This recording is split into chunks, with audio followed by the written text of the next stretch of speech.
你这小乌龟想往哪儿跑？等你长大了，给你配个小母龟。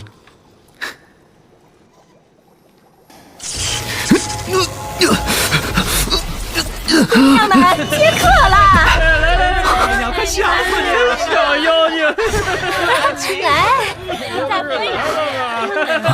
走，上吧。你多说点话，这都我大哥，你这最后来吧，给你倒上，你喝呀！这是青楼，来，我穿越了，看我今天这身衣服，我成了龟公。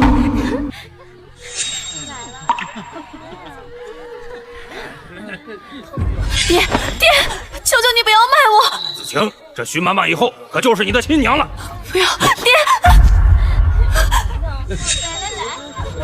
真是的，这女孩长得好像我。愣着干嘛呀？还不把人给我带进去看好？我说你个小兔崽子，我叫你没听见呀？你是不是又想挨打了？哎呦，我这就去办。走吧。哎呀！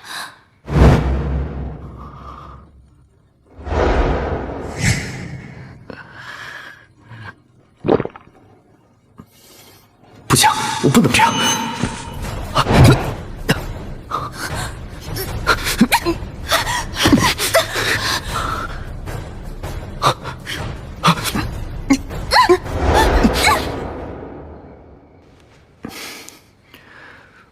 好好的活着不好吗？干嘛要寻死啊？我母亲死得早，父亲又把我卖到妓院，我活着还有什么意思啊？我自打记事起就没有爹娘。那你……我娘是这凤轩楼的花魁，当年被人占了身子，生我的时候难产而死。听我的，活着总有希望。都是苦命的人。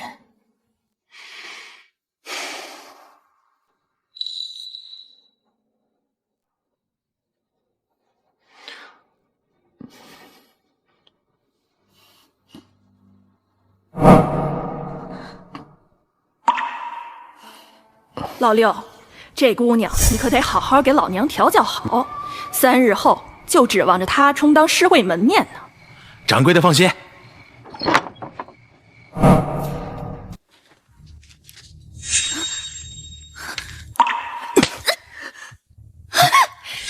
你个骚狐狸，见个男人就浪！你要是敢破了处让我赔了钱，我就把你送去伺候野狗！你放开他！你个死龟奴，还想睡姑娘？你当我凤轩楼的规矩是摆设不成？老六，把他给我拉出去阉了！是，你不要过来！还想把我给阉了？你们还有没有王法？王法，在老娘这里，银子就是王法。你不就是想要银子吗？你说个数，我给你就是了。你一个龟奴，吃我的，住我的，拿什么给我？这你就别管了，我自有办法。好啊，只要你能拿得出3000两的银子，我就把这丫头赏给你。你说的，一言为定。老六，把这个丫头带到楼上去，严加看管。李烨，你放心，我会救你的。老子一个现代人，赚钱办法有的是。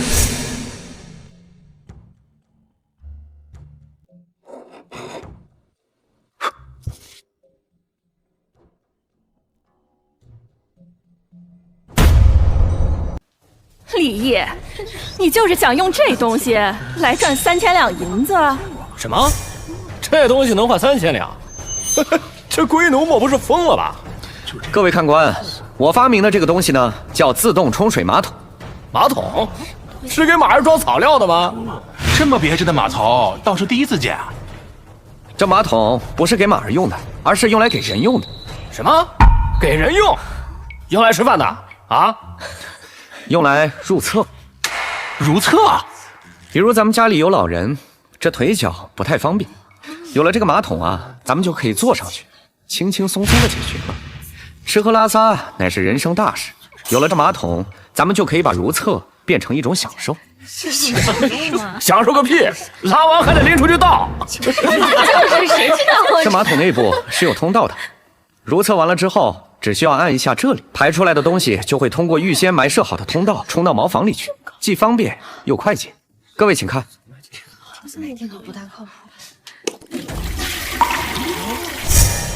不仅如此，冲完水之后，它还会自动蓄满，所以叫自动冲水马桶。这东西真神奇啊！有了此物，那如厕之事会轻捷不少。真没想到，你一个青楼的小龟奴，还能造出这种好东西啊！就算此物神奇，那又能卖得了几个钱？小哥，3000两是不可能了，30两我要了。3000两，少一个子儿都不行。你这是，你怎么不去钱庄抢啊？如此贪婪，活该只做龟公。现在便是3两银子我都不要了。李爷，我看你分明就是在浪费时间。老娘我明天就让严子晴出去接客。我这3000两银子是有说头的，不是3000两一个马桶，而是将制造马桶的技术一并卖出。在座的有几位爷都是做生意的，这东西的商业价值有多大，不用我说吧。就这发明，谁脑子有病会花3000两银子去买？3000两银子，我要了。你干嘛呀？徐妈妈，那个3000两我已经凑齐了，可以给子晴赎身了吧？想赎身也可以，再拿5000两银子来。徐妈妈，你之前可没说价钱啊！哼，我都已经把举办诗会的消息都散出去了，明晚京城内所有的达官贵人都会齐聚于此，争相购买严子晴的初夜。你觉得3000两的银子够吗？废话少说，只要你再拿5000两银子来，我立刻就让你给严子晴赎身。婊子无情，恐怕只给3000两银子，他不会放人。我得多准备一手。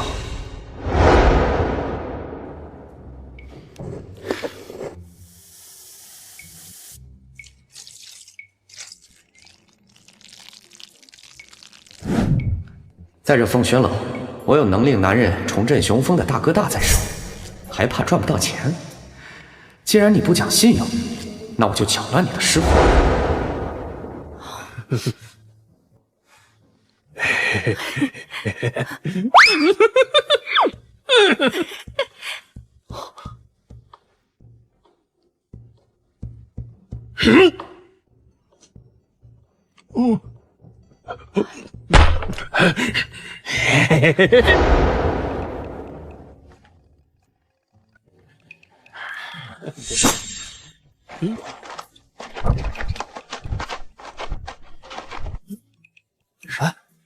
这不是文学院的大才子唐玉吗？他居然也来了。我听说那花魁才貌双绝，而且术业还在。唐公子一向风流，这种事儿他怎么会不来？唐公子文采出众，且家底丰厚，看来今日花魁必定是唐公子所属了。有我在，子晴的初夜谁也不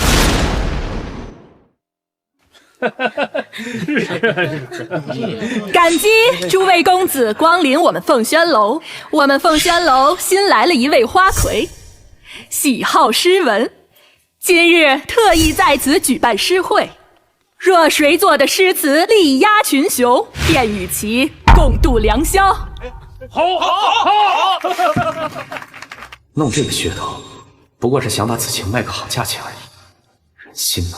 接下来有请子晴姑娘。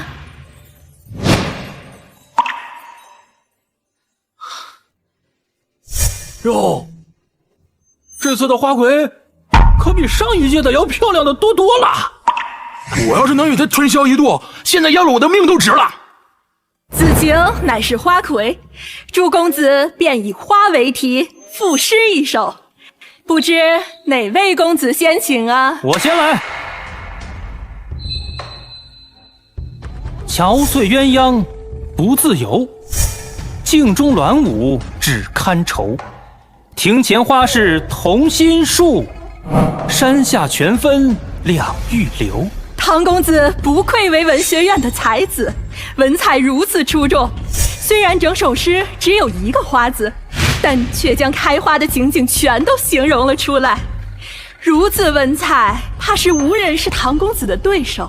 有哪位公子要与唐公子斗诗啊？那我便来试上一试。原来是翰林院长史苏公子，这下唐公子你可是要遇到对手喽。那可是大才子啊，他也来了，唐公子估计很危险了。衰草连天，惨淡黄，眉间白雪一时芳。谁知老子懒成癖，花落花开已两忘。苏公子这首梅花赞简直无人能敌，尤其是那句花开花落已两忘，不知道出了多少情人的心声。不愧是京城第一才子。苏兄文采无人能及，唐某甘拜下风。唐兄客气了，苏某只是侥幸获胜罢了。苏公子可是号称京城第一大才子，诗词双绝，与他比试，也只是自取其辱罢。看来今夜肯定是他与那紫青姑娘共度春宵了。还有人比试吗？看来我得上场了。我来。敢问这位公子高姓大名？在下无争，素来仰慕苏公子，今日刚好与其切磋一番。无名小辈也配跟我切磋？哼，这个苏浅不对劲儿，刚才他还是一副谦逊的模样，怎么突然就变嚣张了？原来这三个人是在这里演戏，看样子主角应该是吴征。在下虽然是无名小卒，但也有着作一首，还望苏大才子点评啊。待到秋来9月8，我花开后百花杀。冲天香阵透长安，满城尽带黄金甲。冲天香阵透长安，满城尽带黄金甲。世间怎会有如此绝妙的诗句？好！吴兄，是我狗眼看人低了。现在看来，吴兄才是当世第一才子，苏某甘拜下风。京城真是卧虎藏龙，没想到还有吴公子这样的大才之人。我看也只有吴公子才能与紫晴姑娘把酒言欢，共度春宵了。既然没人与吴公子斗诗，那我来试一试吧。李毅，你是不是吃错药了？你不过是个龟奴而已，连自己的名字都不会写，还要与当世大才斗诗？这龟奴现在都这么猖狂了吗？还敢与人斗诗？我看这小子就是想出风头，他不过就是一介龟奴而已，输了也不算丢脸。果真是五公子殿下，与陛下年轻时长得一模一样。你一个小小的龟奴，也不看看自己什么身份，就敢跟吴大公子对诗，可笑至极。我劝你现在还是立马滚下去，免得一会儿丢人现眼啊！下去吧，下去吧，下去吧，下去吧！大家快点，快点，给爷倒茶！带走，带走，带走，带走。今日诗会有规定说不准龟奴参加吗？那倒是没有，只不过其他的龟奴都有自知之明，只有你不要这张脸。没看到大家都让你滚出去吗？还不给我消失！吴公子，与这种下等人对诗，有失身份，你莫要管他。你赶紧与紫晴姑娘把酒言欢吧。别人看不出来，但我知道，你们几个是事先商量好的。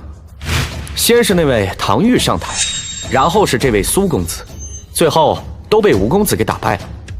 徐妈妈，你没少收人家银子吧？立毅，你少在这放屁！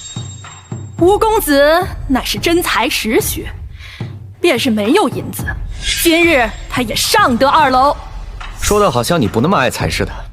昨日你与我说，只需3000两便可给子晴赎身。结果呢？我给了你银子，你又要我再交5000两。虽说婊子无情，但徐妈妈，你不能说话不算数吧？没错，这话是我说的。若你现在拿出5000两银子，我立刻给子清赎身。昨天算你是幸运，遇到了金主。就你这穷酸样，就怕你把自己卖了也没有如此多的银子吧？徐妈妈，这是你要的5000两。5000两银子算什么？妈妈莫慌，我这里有1万两。今夜子晴姑娘只能陪吴公子。苏公子真是大手笔。李烨，你区5000两算什么？人家苏公子一出手就是1万两。看来这诗会只是个噱头，可以让你把子晴卖出更高的价钱。看来这最后还是得靠银子取胜。原来就是为了钱，附庸什么风雅呀？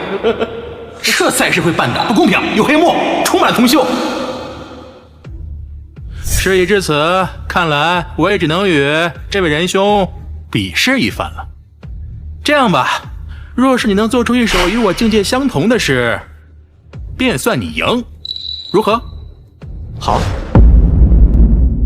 哎呀，吴公子大度，就是放眼京城也是无人能及啊。既然如此，那你就做一首吧。一个大字不识几个的龟奴，恐怕是在哪里听到了手打油诗，便跑到这里来卖弄，真是下贱。琼脂纸盒在瑶台，谁向江南处处栽？雪满山中高士卧，月明林下美人来。寒衣疏影潇潇逐，春眼残香脉脉台。自去河郎无好友，东风愁尽几回开。哎呦，哎，真没想到这小小的龟奴就能做出如此意境的诗来。哎呀，之前是我眼拙了，我眼拙了。没想到殿下居然如此有才情。此诗是宋梅，但全诗却并未出现一个美词，诗术高明，而且诗中句句经典。即便是当世大儒，也不一定能写出如此境界的诗啊！不可能！你一个龟奴怎能做出如此绝妙诗句？定是抄袭他人。就是，区区一个龟奴，我大夏最下等的人，若你有如此才气，恐怕早就名扬天下了。赢了就是应该，输了就耍赖。我现在才知道，你们几个才子都是这样的不要脸。大胆龟奴，你竟敢辱骂我等！以你的身份，怎能做出如此绝妙的诗句？若不是抄袭他人，你焉能在此猖狂？你说我抄袭，那你倒说说，我究竟抄了谁？所谓抓贼抓赃，捉奸捉双，凡事都要讲个依据。你就凭一张嘴就断定此事，与那长舌妇有何区别？你，此诗定是当代大儒所作。虽然我们现在还没有证据能够证明你是抄袭，但迟早有一日，定会让你原形毕露。说那么多废话没用。许妈妈，如今我银两已经筹够了，作诗也积压全场，你该把子晴的卖身契给我了吧？徐妈妈，小龟奴厉害，你赶紧把卖身契给小龟奴吧！啊，徐妈妈，这不会说话当了放屁，事情过就不认了吧？给他吧，给他，给啊，给他，给他。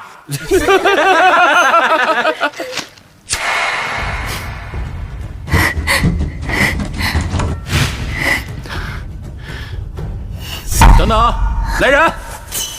我乃襄王世子，这朵花魁我看上了，你敢跟我抢，我就要你的命！竟然是襄王世子，便是放眼望去，整个京城也没有几人敢得罪。小龟奴再多言，怕是真要当大美了。李烨，你刚才不是很狂吗？吴公子是襄王世子，而襄王更是当今圣上的弟弟，你倒是争啊！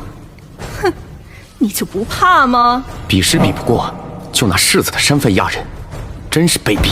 你竟敢辱骂襄王世子！你们还在等什么？给我废了这个下贱的龟奴！住手！你又是何人？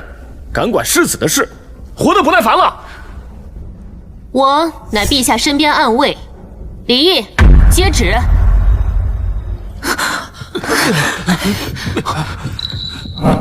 奉天承运，皇帝诏曰：李毅乃朕之五子，今特召入宫面圣，钦此。接旨。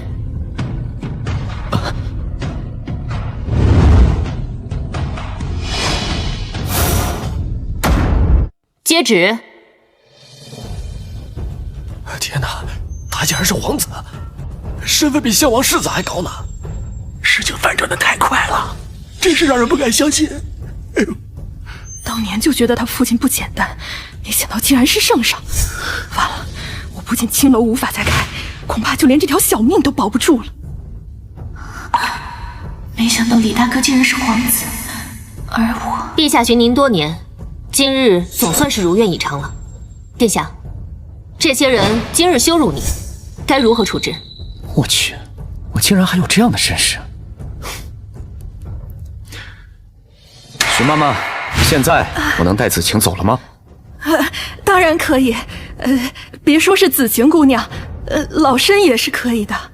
哦，你要跟我入宫啊？只要殿下吩咐，老身万死不辞。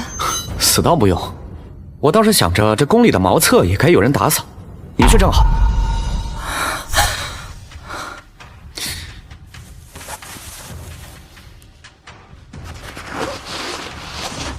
原来是殿下微服私访，之前的事情都是误会，您别往心里去。世子的威风，本殿下方才已经感受到了。这个账咱们以后再算。子晴，你愿意跟我入宫吗？殿下，这能行吗？你假扮成宫女不就行了吗？这样我们就可以经常私处在一起了。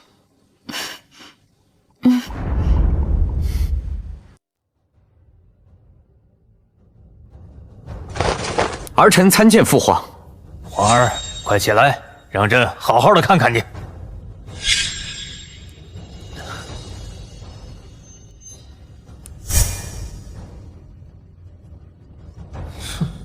这个李毅就是个野种，他有什么资格和我们站在一起？看样子父皇对他有愧疚之心，不然不会如此慈爱。若是再多个人争夺地位，那可不妙，得打压他。毅儿，这么多年，让你流落在外，吃了不少苦，这都是朕的过错。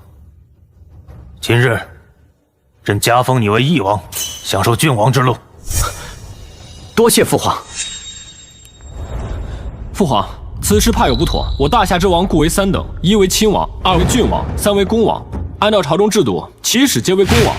父皇直接给老五封郡王，恐会引起朝臣非议。父皇，四弟此言有理，不能因武帝一人而改变朝局。大爷的，一入宫这两个家伙就打压我，看来以后得和他们斗上一斗。父皇，我与四弟都是靠自己的本事从公王到郡王，不如让四弟和老五比试一番。若老五胜了，父王再封他为郡王也不迟。毅儿，你觉得如何？不知四哥要和我比什么？我也不为难你，咱们就比跑步吧。我大夏以武力得天下，若身体孱弱，那就不配做皇子。老五，你刚入宫，就给你3日的准备时间，如何？好，那就3日后比试跑步。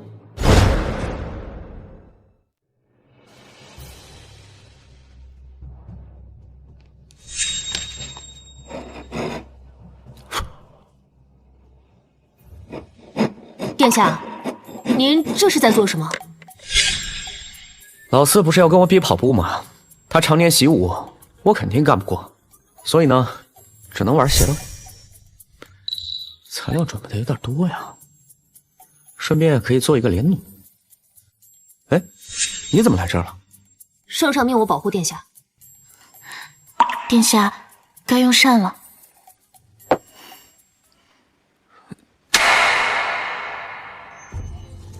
就吃这个啊？殿下，我听说宫中之人都知道你与四皇子比试之事了。御膳房如此对你，其实是讨好四皇子。大爷的，老三老四欺负我也就算了，御膳房那些狗东西也敢这么待我！把主管给我叫来。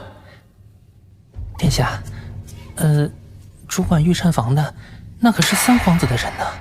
殿下，要不还是算了吧。我管他是谁的人，敢这么待老子，老子要好好惩治他们！快去。是。你找我来，有何事啊？老爷奴，见到本殿下竟敢不行礼。一个外面来的野种而已，还想让我对你行此大礼？我身为圣上亲子，当今的武殿下，你竟敢羞辱我！羞辱？羞辱你？我是三殿下的人，你能奈我何？老爷奴，我身为皇子，你竟敢骂我是野种，这跟羞辱当今圣上有什么区别？今日我就将你杖毙！哎呀！哎呦！别打了！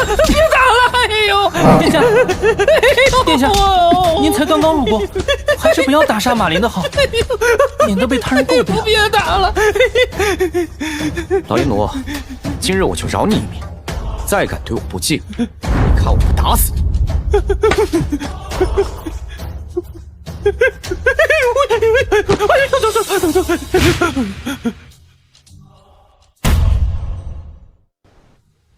伊儿，可是准备好了？回禀父皇，儿臣已准备妥当，今日定能完胜四哥。完胜？老五，你可真能吹牛！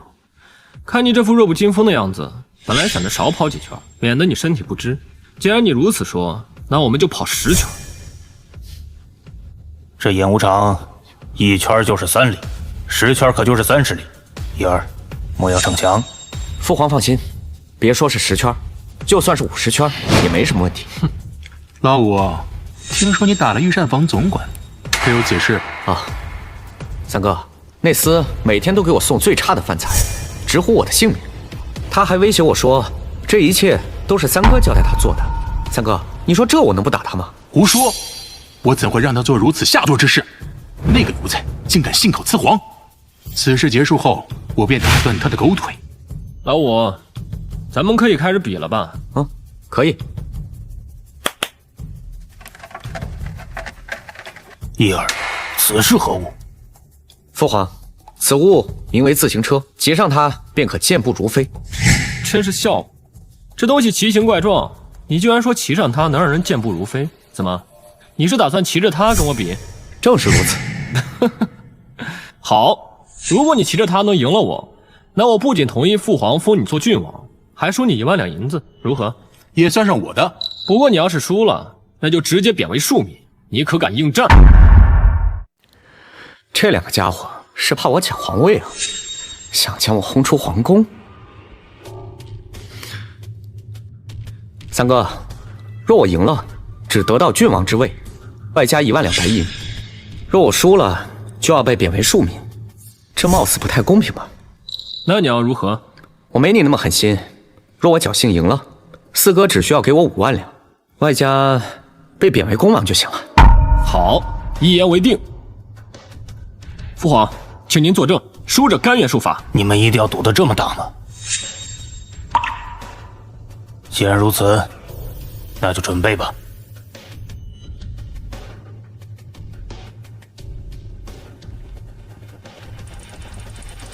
哦，这东西还能这般用？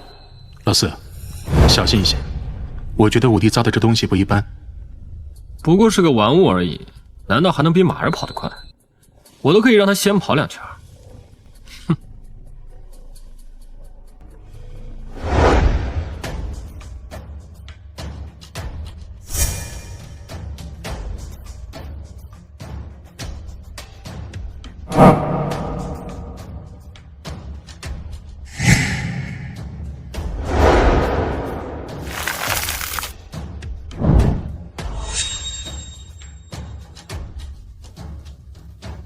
开始。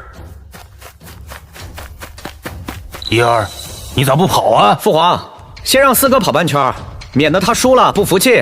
老五，你可真是猖狂啊！老四擅长奔跑可是出了名的，放眼整个京城，没有谁是他的对手。你竟然还敢大言不惭的说要让他，简直是不知死活！是啊，一儿，快跑吧，不然就追不上了。父皇放心吧，这场比试我赢定了。从未见过父皇对我们如此着急，他这般宠爱老五，搞不好以后皇位真的会落在他身上。看来必要的时候得把这小子除掉。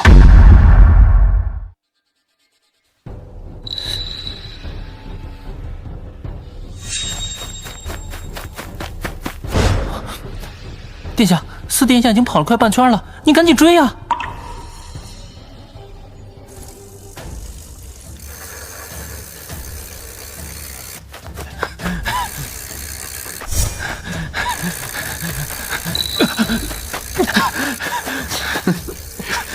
圣上，五皇子造的这个自行车可真是厉害，这么快就追上四殿下了。真没想到，我这流落民间的五儿子竟是如此这般天才之人。父皇实在太偏爱老五了。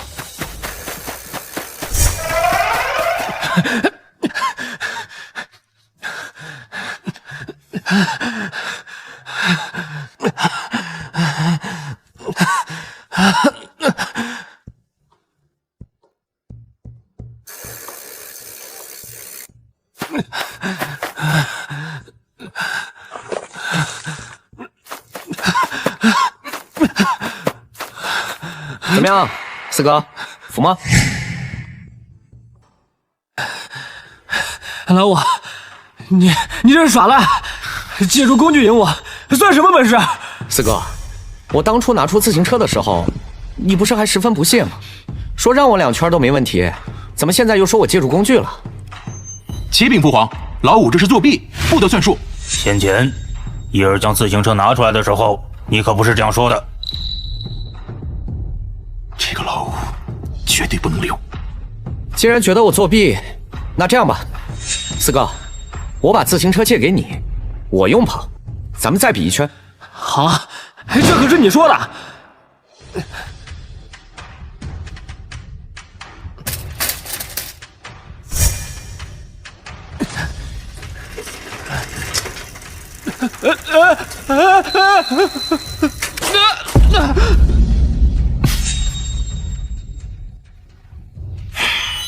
既然胜负已分，那就按照你们之前的赌约，老三、老四输给一儿5万两银子，另外将老四的郡王爵位拿下，降为公王。愿赌服输，我认了。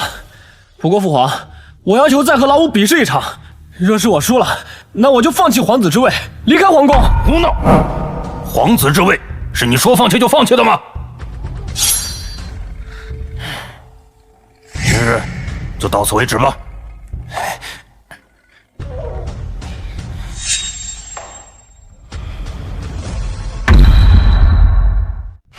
今天输的真是憋屈，那个野种竟然弄了个自什么车，害得我在父皇面前丢脸。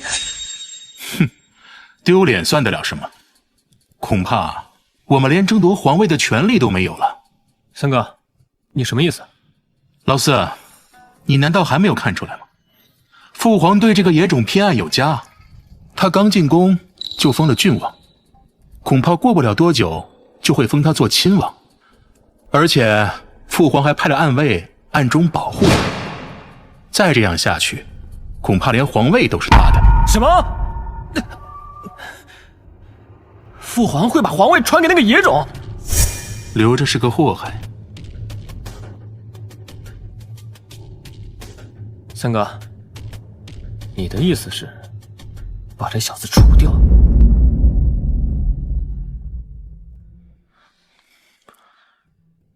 他虽然是个野种，可他毕竟是父皇的孩子。若是此事败了，这种事当然要做好打算，怎么可以借他人之手？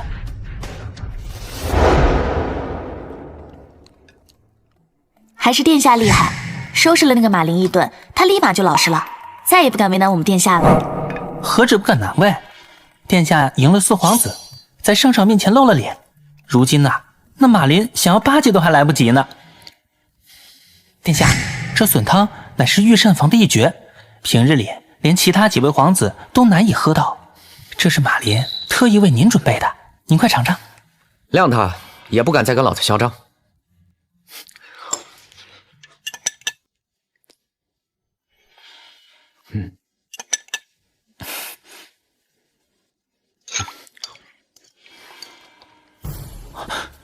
殿下，殿下，殿下，殿下，您怎么了？难不成殿下是中毒了？我去叫御医。别，殿下，快去给我整牛奶，快去！小心。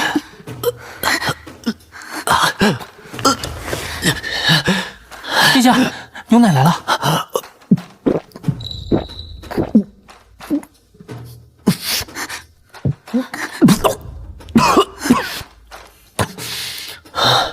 殿下，您怎么样？用银针试试菜，看看哪个有毒。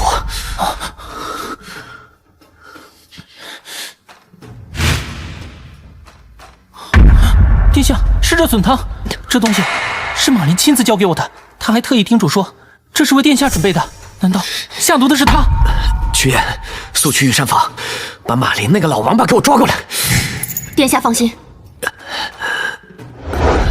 殿下，那马林自杀了，就吊死在御膳房的树上。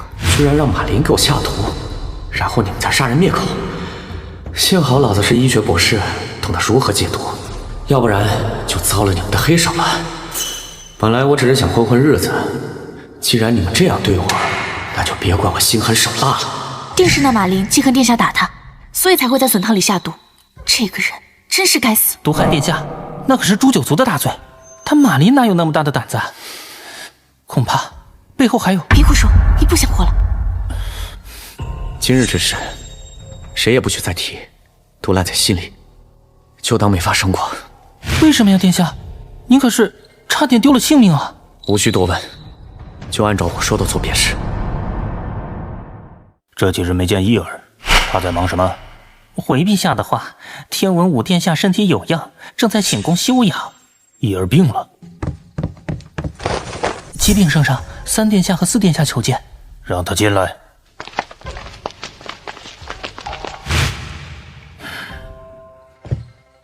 拜见父皇。听说老五病了，你们去看望了没有？回父皇，儿臣这几日都在军营之中，并不知晓此事。父皇，儿臣去看了老五，只是感了风寒，我已经让太医给他开方子了。老五这个野种命大，居然没毒死他。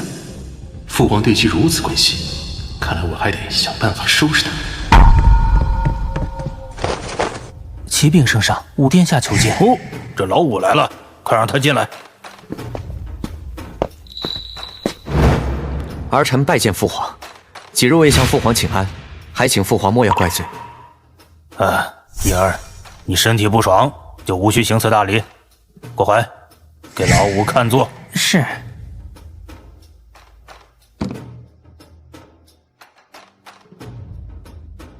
父皇，最近军中演练，将士们都抱怨干粮不能久存，若与敌交战，无法生火做饭，恐怕不用敌人打，咱们就先饿死了。父皇，将士们听闻老五用自行车赢了老四之后，都夸他是善于制造之人，所以将士们向父皇请命，请老五造出保存时间长又利于携带的干粮来。大爷的，没毒死我，这2个狗日的又给我下套。这军中将士对义儿评价颇高啊，义儿，你觉得如何？回父皇，制造久存的干粮并不难。老五，别以为你造出一个什么自行车就自以为了不起。夏日里无论什么干粮，最多只能保存3日，难道你还能令其保存更长的时间？是啊，老五，我知道你想在父皇面前表现，但是也不能事事逞强啊。这2个鸟人在激我，哼，那我就故意上你们的套。父皇，儿臣并非吹嘘，儿臣有办法让干粮保存1个月，甚至更长的时间。老五，饭可以乱吃一些，话可不能乱说。此事关系到军中士气，干系重大，你若胡乱吹嘘，势必会影响军中士气，这可是重罪。老五，你得为自己说过的话负责。你说你能令干粮保存1个月以上，可敢立军令状？叶儿，这玩笑可开不得，要考虑清楚。多谢父皇关心，这军令状我可以立，但若只惩戒我自己，那不公平。四哥，你也立一个军令状吧。若是我有此办法，你该如何？干粮保存1个月以上，这怎么可能？你若是能做到，那我便舍去这皇子之位，贬为庶民。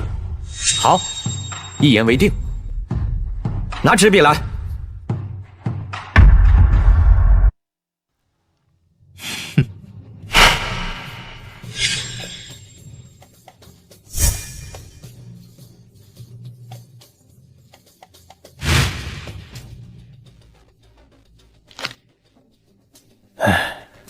原本你们兄弟之间不必闹得如此。既然这军令状已定，那就要执行。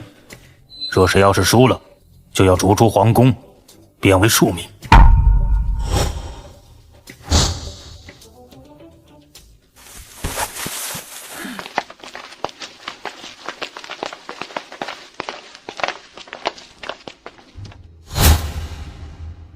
老五，你就等着贬为庶民吧。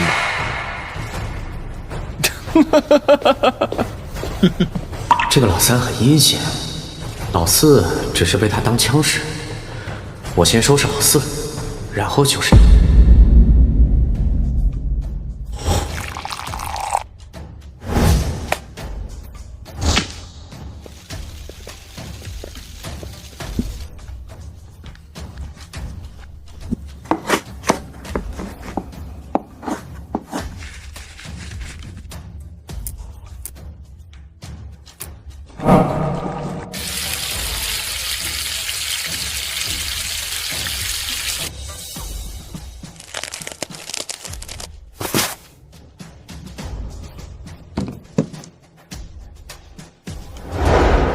叶儿，你这么快就想出干粮保存的方法了？回父皇，儿臣已经解决了。老五，吹牛没用，得用事实说话。哦，这2个是什么东西？父皇，这个是方便面，只要用热水泡一会儿便可食用。若没有热水的话，凉水亦可。老五，你在开什么玩笑？谁都知道面条是要煮的，你只用水泡就能吃，简直是胡编乱造。老五，你可是立了军令状的，没想到竟如此玩笑。父皇，我看还是直接把老五贬为庶民吧。三哥，你怎么就这么着急将我赶出皇宫啊？这还没实验呢。我就不信这东西用水一泡就能吃。去准备东西。是。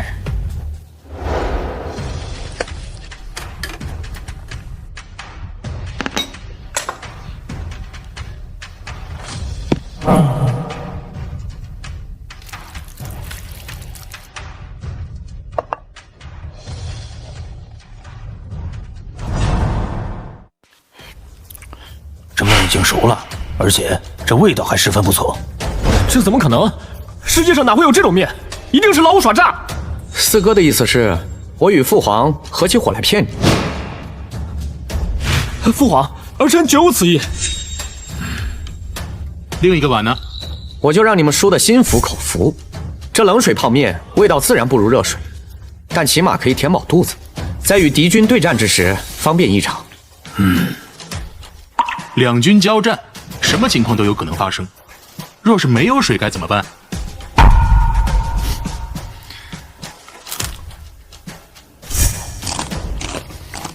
哦，这还可以生吃。父皇，方便面是油炸食品，乃是熟食，也正因如此，保存的时间才长。只要不沾水，存放2个月没有什么问题。好，伊儿，你说还有一样东西是什么？父皇，这个是压缩饼干，也是面粉做的。你别看它个头小，只要吃上2块，便能顶上一整天。因为这个东西是压缩而成，所以保存的时间更长，起码1年以上。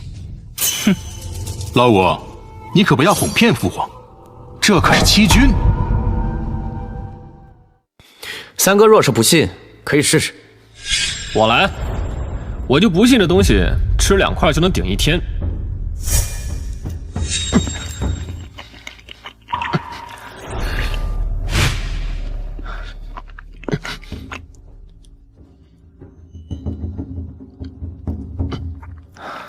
老五，我怎么感觉我还没吃饱呢？父皇，老五哗众取宠，应当重罚。叶儿，父皇，儿臣刚刚忘记说了，吃压缩饼干需饮水才会有饱胀感。事到如今，老五你还在狡辩。倘若我饮水之后并未像你说的那样，又当如何？若饮水也不管用，弟弟便任由四哥处置。好，这可是你说的。届时可别怪四哥无情。这么小块东西，别说是2块，就算吃20块，也无法令人饱腹。老五，你果然是哗众取宠。四哥可是吃饱了？胡说，我并没有吃饱，只是……既然没吃饱，那就再来2块。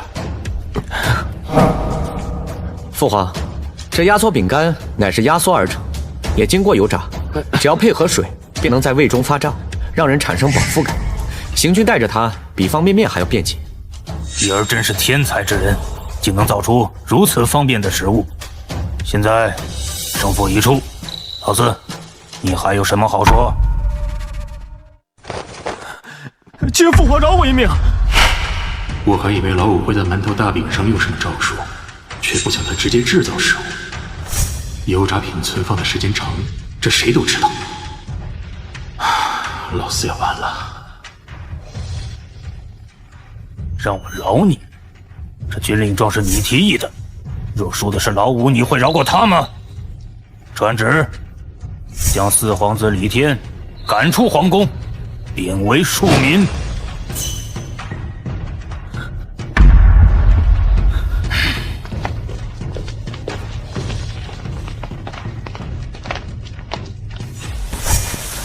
李毅，你这个卑鄙小人，我不会放过你的！你现在已经是个庶民，有什么资格跟我说话？滚吧！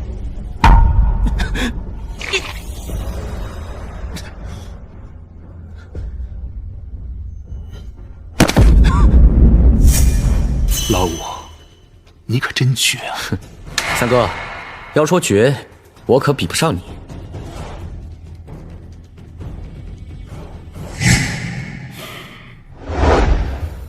二哥，那个李毅阴狠毒辣，如今老四已被他赶出皇宫，若是咱们再坐以待毙，恐怕就和老四一样。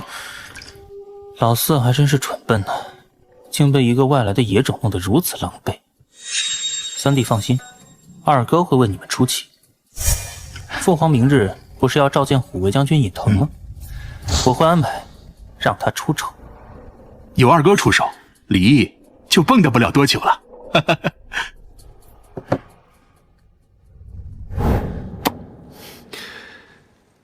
殿下，这是何物？能让人快乐的东西。殿下，这莫不是您在青龙用的？经过我的调制，药力是之前的10几倍。你要不要试试？不是，我说你一个大老爷们儿，怎么跟个女人似的，还脸红上了？屈原，从现在开始，帮我盯紧三皇子的行踪，有什么事情立刻向我汇报。是。老三，我会让你跟老四一样。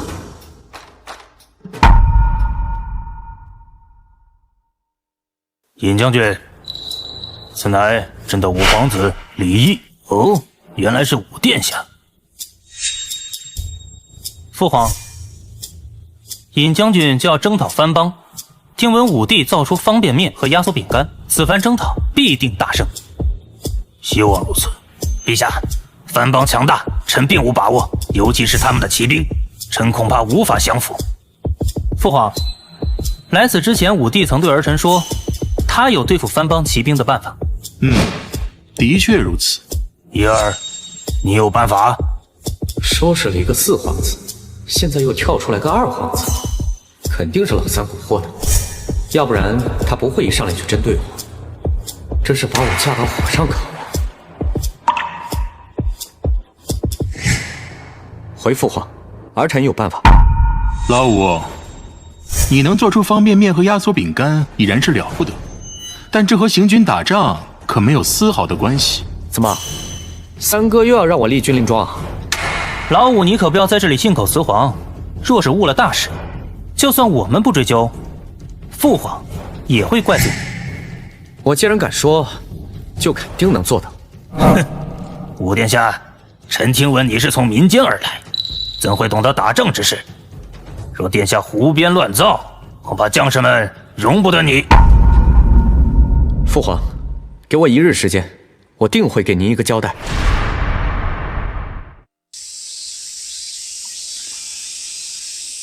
老五这么早就将咱们叫到这里，但他却不现身，哼，究竟想干什么？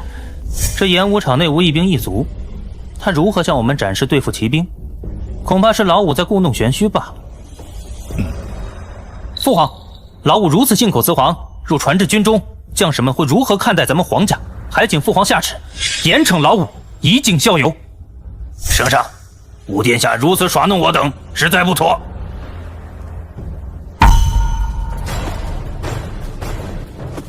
诸位久等。老五，你好大的胆子，竟敢戏耍父皇！可能是老五觉得好玩吧，毕竟他还小。哼，在下虽然是臣，但也不能任由武殿下这般耍弄。3个人一个鼻孔出气，不知道的还以为你们提前商量好了。小吕子，父皇，这就是我用来对付骑兵的武器。这不就是个瓷罐吗？里面装了瓦片，这如何对付骑兵？老五莫不是还没睡醒吧？一个小小的瓷罐，难道放到敌军骑兵面前，他们就会立刻坠下马吗？哎，二哥此言差矣。老五这是往瓷罐里放了符咒，将其扔出之后，大喊咒语，敌军便全部身死。怡儿，你到底要做什么？父皇，此物名为地雷，爆炸之时威力巨大，不仅可以用来对付敌方骑兵，对付步兵也一样美妙。哦，爆炸！一个破瓷罐还能爆炸不成？老五，你莫不是想说，有了此物，我们就可以不战自胜？差不多如此吧。父皇，老五如此信口雌黄，若传至军中，将士们会如何看待咱们皇家？还请父皇下旨，严惩老五，以儆效尤。父皇，二哥所言有理，若是不惩治老五，实在难平军中之愤呢。圣上，臣以为武殿下视我等如儿戏，理应严惩。怡儿这是在作何呀？不是授人以柄吗？现在众人都要求惩治，若不公，恐有失皇帝威严呢。二哥、三哥，你们如此心急，好歹就见识了这地雷爆炸之后的威力，再做评价吧。父皇，儿臣这就让您看看这地雷的威力。小吕子，可以开始了。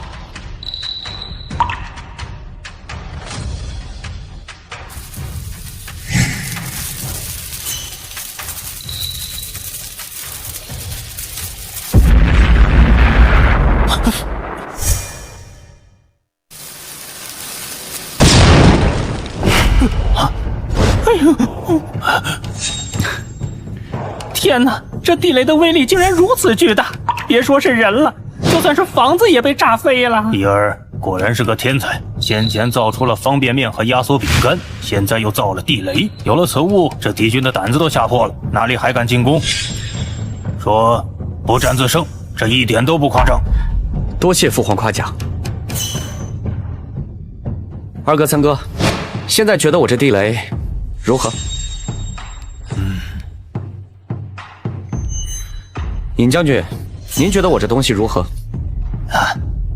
武殿下真乃神人，这地雷威力巨大，有了此物，我大夏军队将战无不胜。怡儿，这次立了大功，想要什么尽量跟朕说。父皇，儿臣想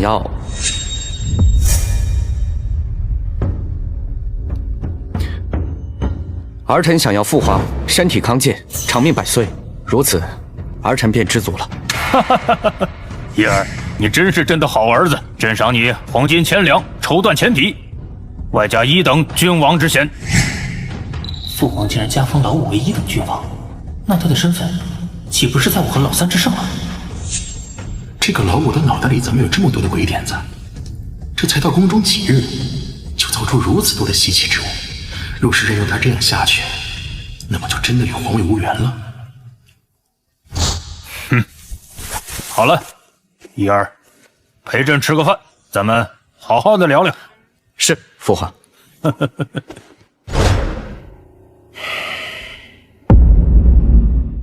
二哥，老五现在已经是1等郡王了，地位已然在你我之上。似老五这等鬼才，若不除他，恐怕你我都会被排除在皇位之外，包括大哥。二哥的意思是？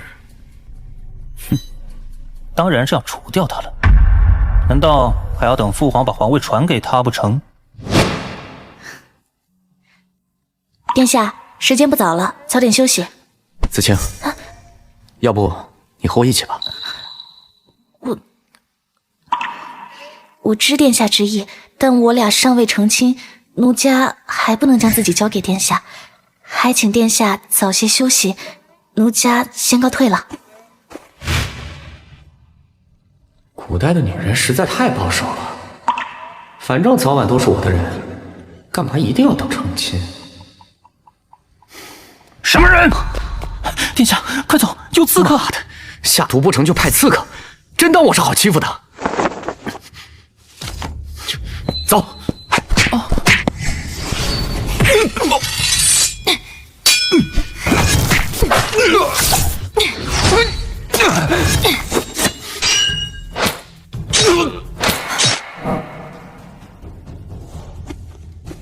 殿下这弩可真厉害，几下就把那些刺客射死了。看来我还是太心软，计划得尽快实施，不然他们还会对我下手。殿下，你在说什么？屈原，从现在开始给我盯死了三皇子，他若有什么举动，立刻来告诉我。是。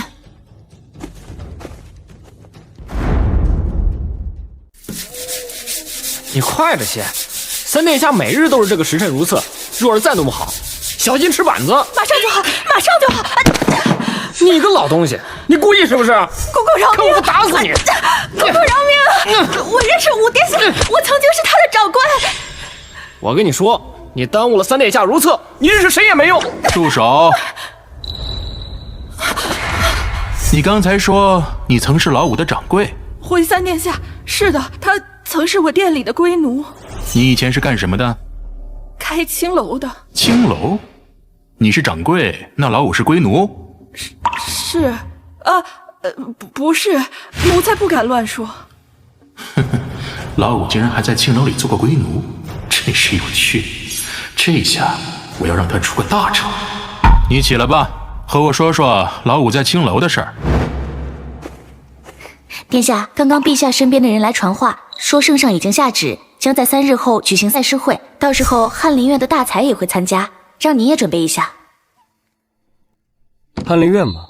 那个苏浅也会来吧？除了苏浅之外，还有大学士祖方杰。据闻祖方杰乃当世大儒。赛诗会，别是老三又在搞什么把戏？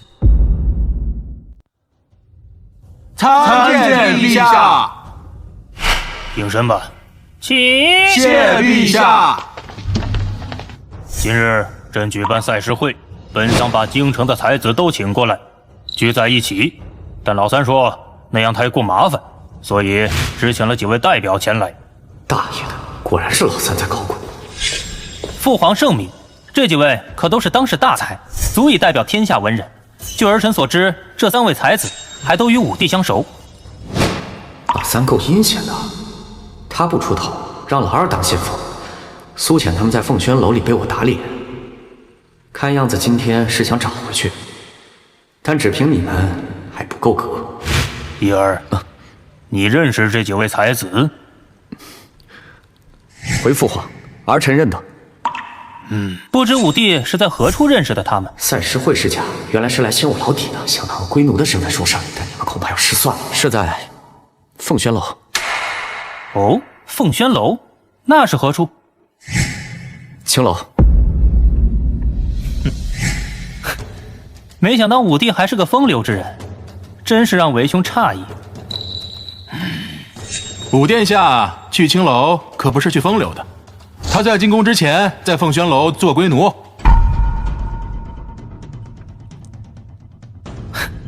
武帝竟然还做过龟奴，真是出人意料。父皇，鉴于武帝之前的身份一等郡王的爵位实在不适合他，还请父皇将其收回。父皇，儿臣做龟奴并非自愿，乃是被人所迫。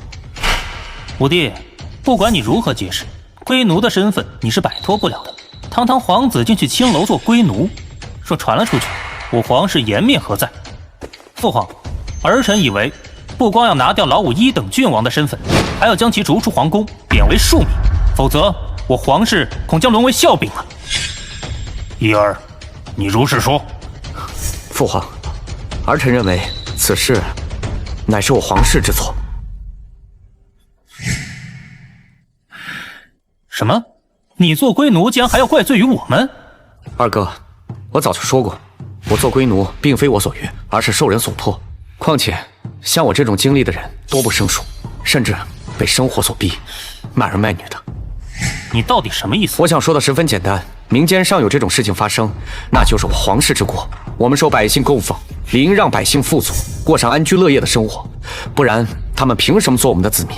我在青楼之时，每日挨打受饿，现如今不知道还有多少人仍在经历这种事情。若皇室一心为民，又岂能如此？一派胡言！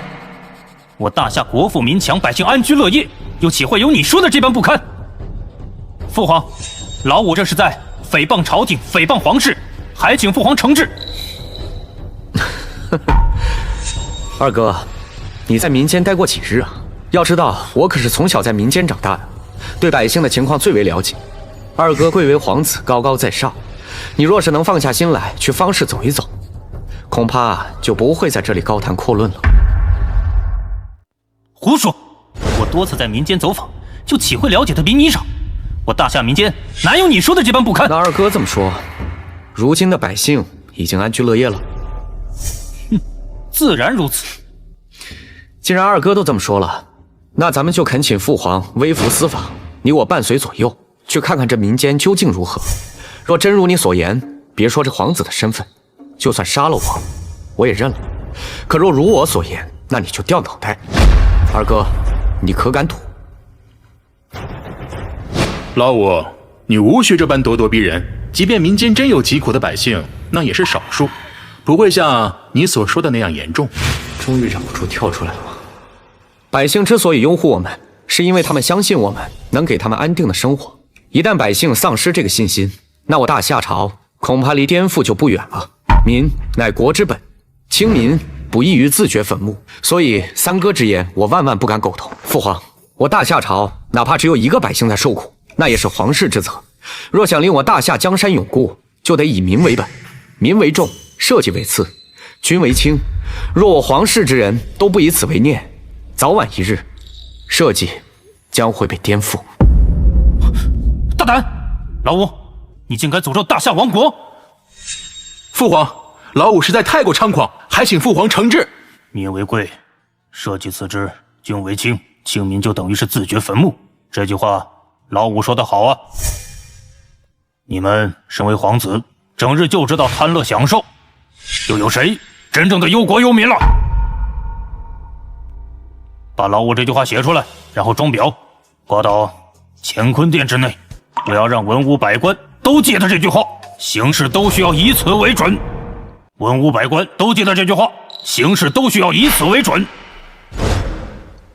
陛下，臣启奏，武殿下为人不端，前几日臣等前去凤轩楼，曾与武殿下斗诗，可武殿下竟用抄起来的诗与我等比试，此事已经在民间广为流传，影响极大，还望陛下圣裁。原来他们还有后手，真是亡我之心不死。一儿，道有此事？臣附议，当时臣也在场，可以作证。还有草民，一儿，你有何解释？父皇，比试当日所作之诗，乃儿臣所作，并非抄袭。胡说！武殿下所作的那首诗，乃是老夫的作品。我刚做出没多久，还未来得及宣告，就被武殿下拿去青楼与人争锋，真是气煞我也。父皇，祖大学士乃是当世大儒，他是万万不会说谎的。武帝抄袭他人佳作，据为己有，此等行径，真是令皇室蒙羞。这祖方杰可是文人之首，应该不会撒谎，但老五看上去也不像是在骗朕呢。一儿，这到底是什么事？老臣现在就为陛下引来。琼之止河在瑶台，谁向江南处处栽。雪满山中高士卧，月明林下美人来。寒衣疏影萧萧竹，春燕残香脉脉台。自去河郎无好勇，东风愁寂几回开。真是做戏做全套，老二和老三还真有办法，竟然说动了祖方杰这等人物为他们作证。不过你们的如意算盘恐怕要落空了。此事已经告决，倒与大学士之前所做之事有相似之处。父皇，老五抄袭他人佳作，据为己有，若不严惩，恐会失天下文人之心呢。陛下，老臣此生最恨这等宵小之辈，还望陛下给老臣讨个公道，不然老臣就撞死在这衙役中。一儿，你真的抄袭了大学士之诗吗？父皇，这等诗词我随手就能做出几十首来，何须抄袭？哼，老五，你吹牛也要有个界限。此等千古佳作，你竟说随意就能做出几十首来，如此口无遮拦，怎配做我皇室子弟？那二哥的意思是，只要我能做出来，就不是抄袭祖大学士了。哼，口说谁不会？我还说我能做出100首呢。那你们听好了。青山依旧在，几度夕阳红。向晚意不适，驱车登古原。夕阳无限好，只是近黄昏。谁念西风独自凉？萧萧黄叶闭疏窗。芳华留不住，岁月已白头。老夫聊发少年狂，左牵黄，右擎苍。酒醒只在花前坐，酒醉还来花下眠。半醒半醉日复日，花落花开年复年。陛下，老奴刚才一直数着呢，武殿下已经做了36首了。没想到一儿不仅善于制造东西，还有此等文采，更有治国之志。得此灵儿，何愁我大夏不行？二哥，你现在还觉得我是抄袭祖大学士的诗吗？祖大学士，我不知你何因非要如此诬陷于我。虽然你贵为当朝名士，但如此诬陷当朝皇子，也理应受罚吧？我儿有如此才气，还需要抄袭你的诗词，大胆祖方杰！陛下，陛下，朕敬你是文人之首，没想到你竟然做出如此下作之事。传朕旨意，免去祖方杰一切官职，贬为庶民。他和他的后人将终生不得入朝为官。武征，陛下，你身为襄王世子，竟联合朝臣污蔑皇子。现在，朕免去你的世子身份，贬去边疆，没有朕的旨意，不得回京。陛下，苏乾，罪臣在。你一个小小的翰林院长史，竟然也对皇子发难。你和唐玉一起打入大牢，服刑5年才能释放，终生不得入仕。遵旨。父皇，儿臣是被他们所骗，并不知道他们要如此诽谤武帝，还请父皇恕罪。你贵为皇子，竟然不分青红皂白，伙同外人对付你的弟弟。现在，朕免去你的郡王身份，降为公王。从现在开始，你在宫里面壁思过，没有朕的旨意，不能外出。儿臣领命。一儿文采出众，且忧国忧民，朕现在封你为亲王。儿臣谢过父皇。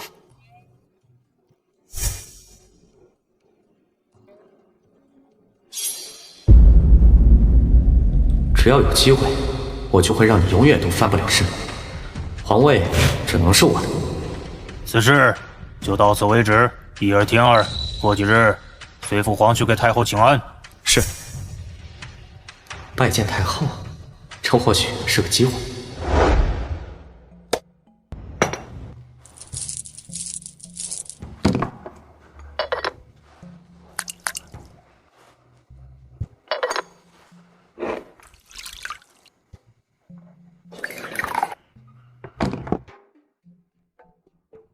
10倍药效的药效果如何？我得找个人来试试。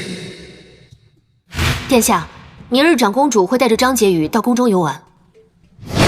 机会来得这么快，看来不用等到给太后请安了。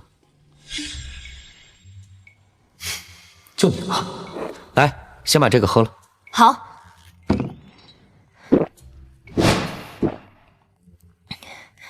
谢谢殿下。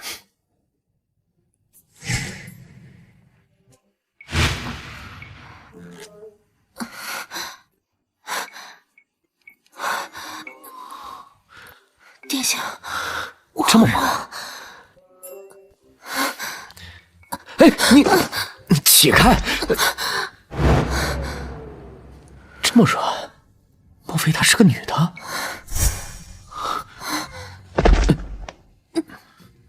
殿下，我好难受，你帮帮我吧。既然如此，怪不得别的了。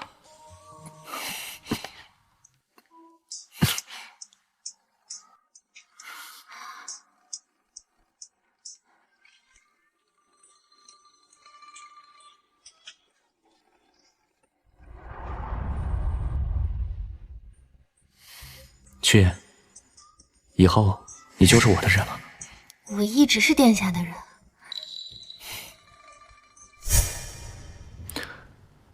老三一直想弄死我，我自然不会坐以待毙。屈原，你找个机会，把这药丸放进三皇子和婕妤的茶里，再想办法把父皇引到秋玉宫。好。殿下，殿下，好消息！二皇子被皇上逐出皇宫，贬为庶民了。什么？二皇子？正是二皇子，他与刘婕妤在三皇子的秋玉宫乱来，正好被陛下撞见了。陛下怒极，差点就要了二皇子的命。因为这件事发生在秋玉宫，所以三皇子也受到了牵连。陛下将他降为恭王。屈原办事还真靠谱，看来以后得重用他。老二怎么跑到秋玉宫去了？他基本已经是废人一个，却帮老三挡了桥。要不然今日被逐出皇宫的就是老三了。老三的运气真好，我还得想别的办法收拾他。大哥，那个老五刚入宫1个月就搞垮了二哥和四弟，你再不出手，恐怕咱们也得被他赶走了。哦，我才刚刚回宫，只听说多了个老五，到底什么情况？前几日在我宫中发生的事情，一定是老五在背后搞鬼，要不然二哥怎么能和刘婕妤乱来？这老二老四都出事了，你却好好的，这是为何？大哥，这是什么意思？老三，别人不知道你，我还不清楚吗？这老二和老四都被你当枪使了，才会有如此结局。现在要蛊惑我，只要把我再弄出宫去，恐怕父皇的位置就只有你能坐了吧？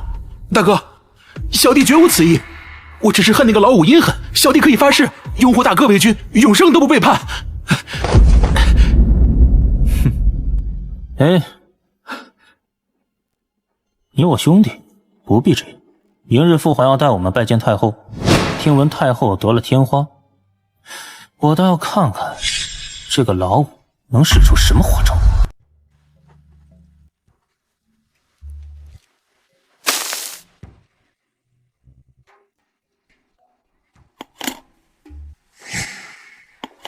殿下，这是在做何物？我听说太后得了天花，给她做些抗病毒的药。天花，那可是绝症。在你们这个年代是绝症，但在我们那个年代，这玩意儿比治感冒还简单。你那个年代，有了这个，就再也不用怕流行病了。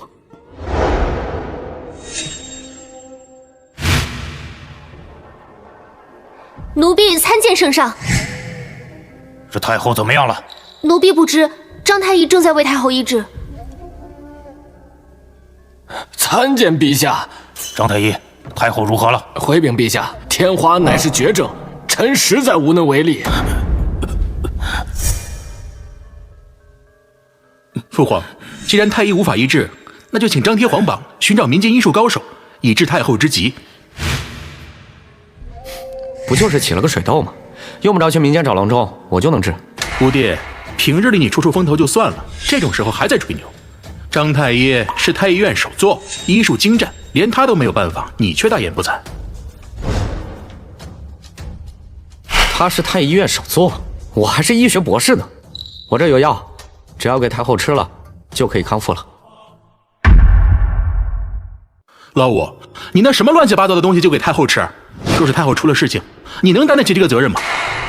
父皇，老五视太后的性命如儿戏，望父皇惩治。敢问武殿下，此事何物？这是抗病毒药，是我用蒲公英、连翘、黄芩、龙胆草、黄连熬制而成。胡闹！这几味药都是去火之物，太后得的是天花，又不是内热。若太后吃了此药，恐怕命不久矣。哎，义儿，你可知你在做什么？太后真有个不测，真饶不了你。还是大哥高明，就让老五去折腾。一旦太后出了事儿，父皇恐怕会要他的命。若是老五再染上天花，那就完美了。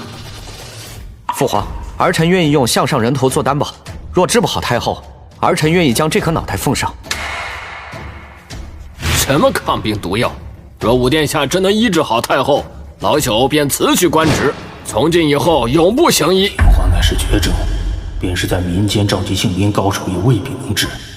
义儿用人头做保险来，他是有把握。将此药拿去给太后服用吧。是。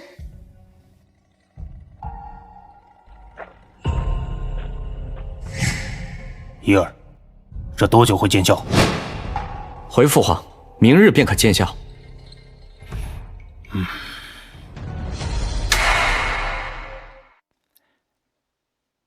陛下，太后来了。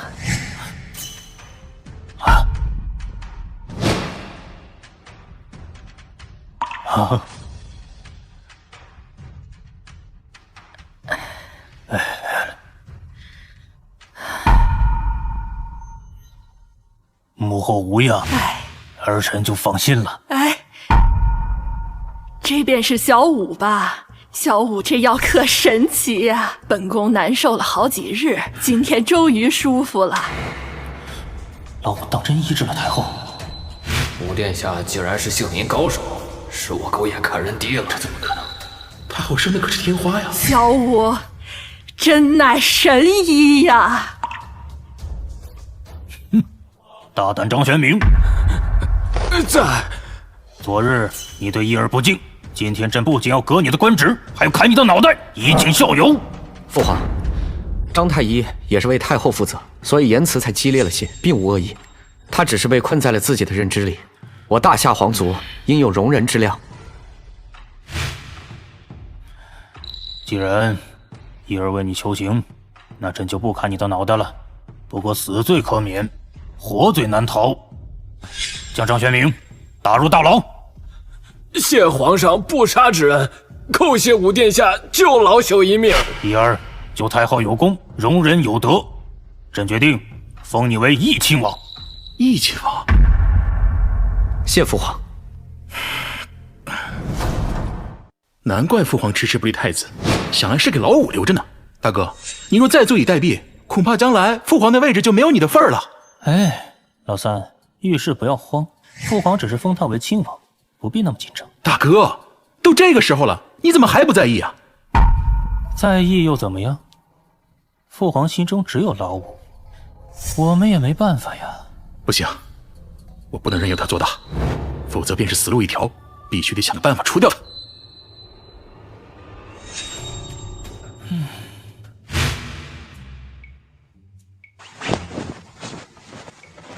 殿下，又是在做什么东西啊？这个叫防弹衣，我打算让所有的将士们每人一套，这样就能大大的减少战场上的死亡率了。殿下，三殿下派人来了，说是约您去演武场练习射箭。老三约我去演武场练习射箭。殿下，三皇子恐怕不怀好意。凡事都有两面性，若老三真想害我，我刚好趁这个机会解决了他。绝言，你走一趟养心殿，将郭总管请到演武场，但不能让他露面，只在暗中看着就行。是。老三，若你悬崖勒马，或许还能保住一命，否则……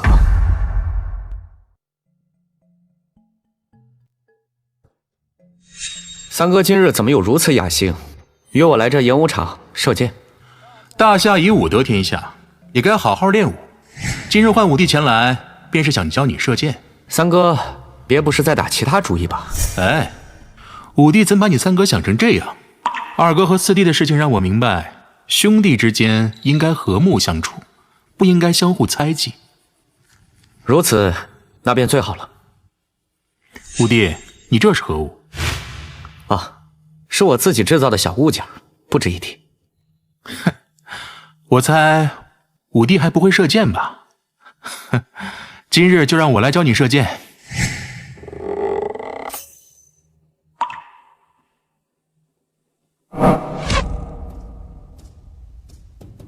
三哥剑法竟如此厉害，我这根本算不得什么，箭靶只有50步，而大哥可以100步穿杨。老大居然如此厉害，而且他的心机恐怕要比老三深沉得多，否则现在站在这里的就是他了。哼！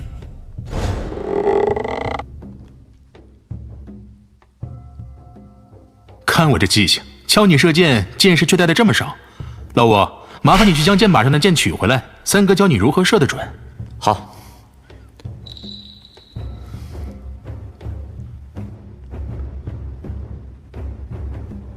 哼，老三，你最好别乱打主意，否则今日就是你的死期。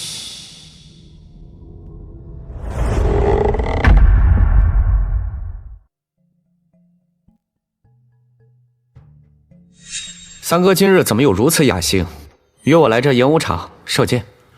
大夏以武得天下，也该好好练武。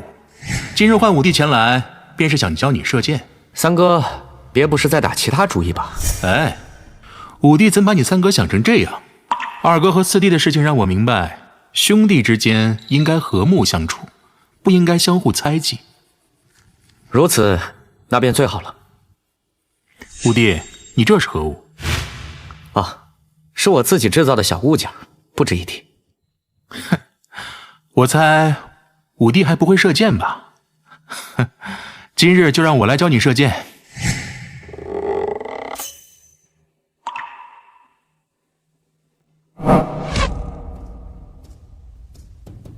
三哥剑法竟如此厉害，我这根本算不得什么，箭靶只有50步，而大哥可以100步穿杨。老大居然如此厉害，而且他的心机恐怕要比老三深沉得多，否则现在站在这里的就是他了。哼！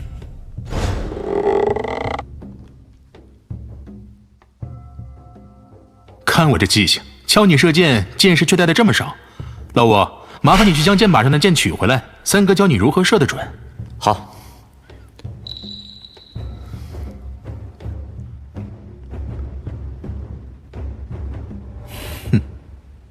老三，你最好别乱打主意，否则今日就是你的死期。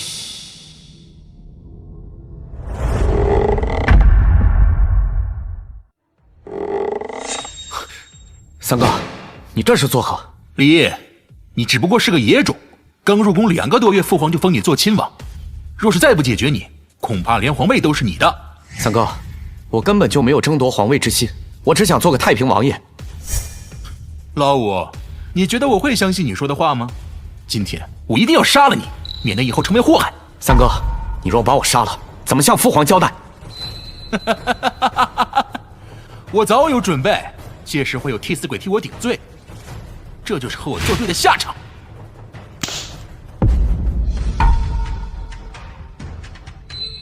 这怎么可能？老三，我就知道你要耍花招，所以早做了准备。凭你也想杀我？我就不信射不死你！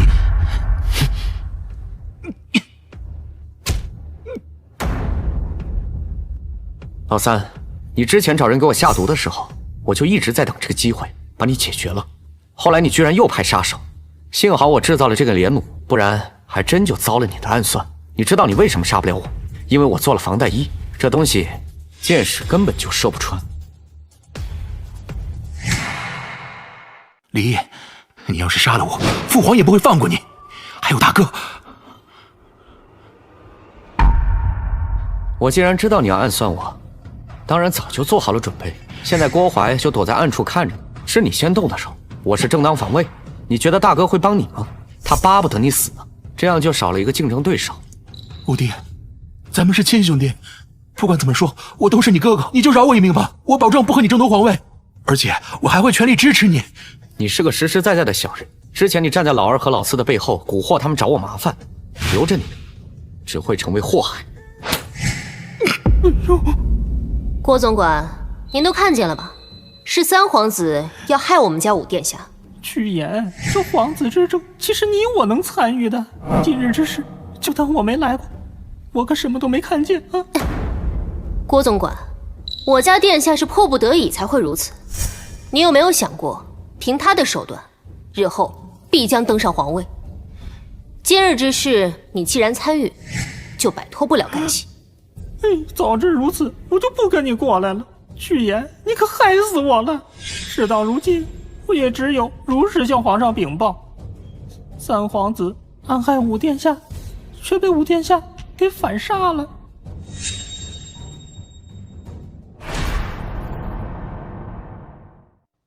圣上，此事老奴亲眼所见，五殿下真是迫不得已，所以才对三皇子下了杀手。郭槐，你先下去，让所有人都不得靠近此处。是。一儿，你有什么要跟父皇说的吗？父皇，正如郭公公所言，三哥对我下杀手，我也只能如此。李煜，你别以为朕不知道，这一切都是你事先设计好的。老三一直都针对你，此事朕早就知道，所以朕才在如此短的时间内将你升为亲王。可你却对老三下杀手！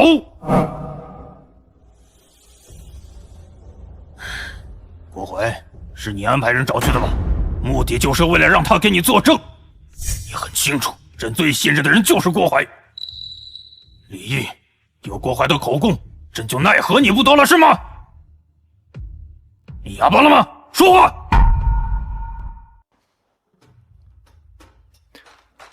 父皇，你既然知道三哥一直针对我，为何还有如此愤怒？他若不存害我之心，我又如何会对他下杀手？你们是亲兄弟，你明明可以不杀他，可你偏偏却如此狠毒。早知如此，当初我就不该接你入宫。我狠毒，没错，我杀了自己的亲哥哥，的确是狠毒异常。可是父皇，你知道吗？老三这已经是第3次想要我的命了。第1次，他派人下毒，若非我懂医术，我早就死了。第2次，他派人去我4季宫行刺，幸亏我发明了连弩，这才保住一条命。今日，他约我去演武场，一箭就射中了我的胸口。若不是我穿了防弹衣，现在死的就是我了。他是你的儿子，难道我就不是吗？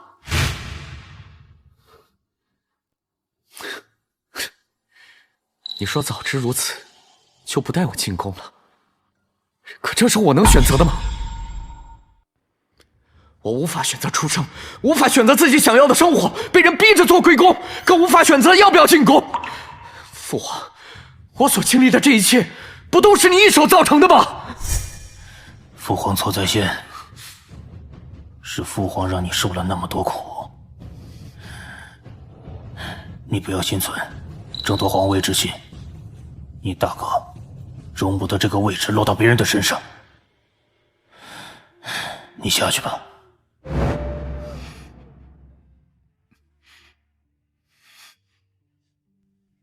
一儿，一儿，老大在军中威望极高，在朝中也颇得人心，你斗不过他。多谢父皇提醒，儿臣晓得了。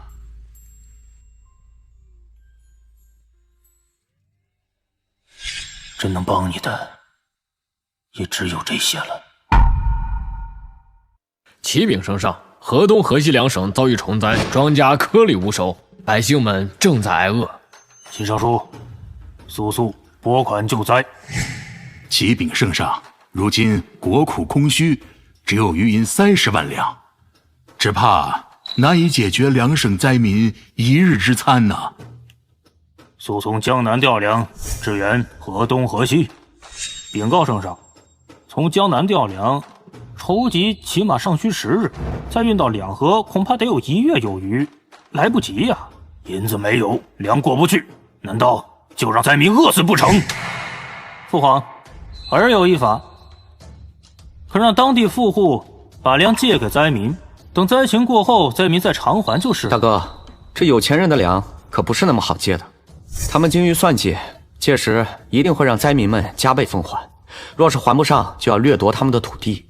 到那个时候，灾民们恐怕连自己的土地都保不住，而且还要卖儿卖女。这么说，武帝是有好办法？敢问丞相，是什么虫子在两省肆虐？是小龙虾。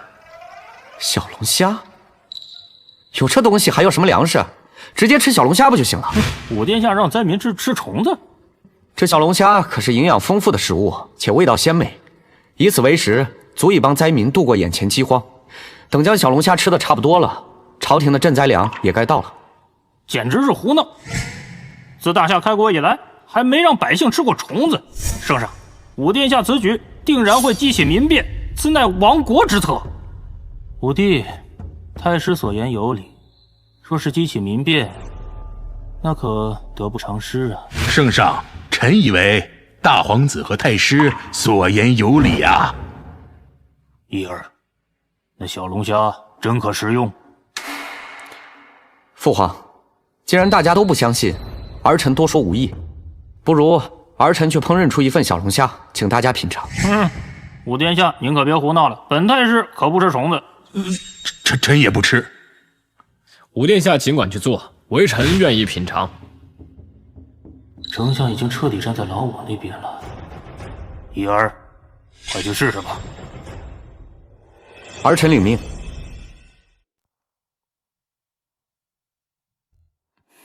刘震，你去给我弄一盆小龙虾去。啊什么啊？赶紧去。哦，是。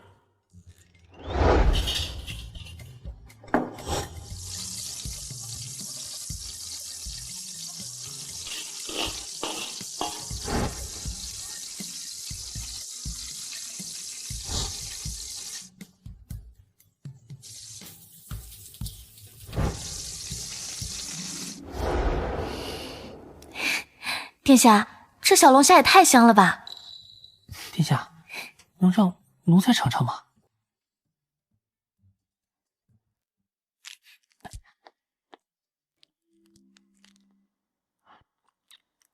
啊！殿下，平日里大家都将小龙虾当作虫子，没想到竟然如此的美味。殿下，我再去抓一点。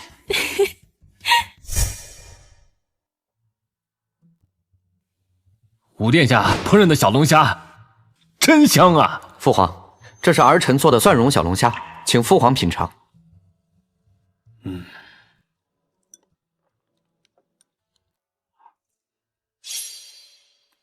一儿所言不错，这小龙虾的确味道鲜美。郭槐传旨，命两河总督去捉小龙虾，带领百姓去食用小龙虾。三儿、几位爱卿，你们也来尝尝。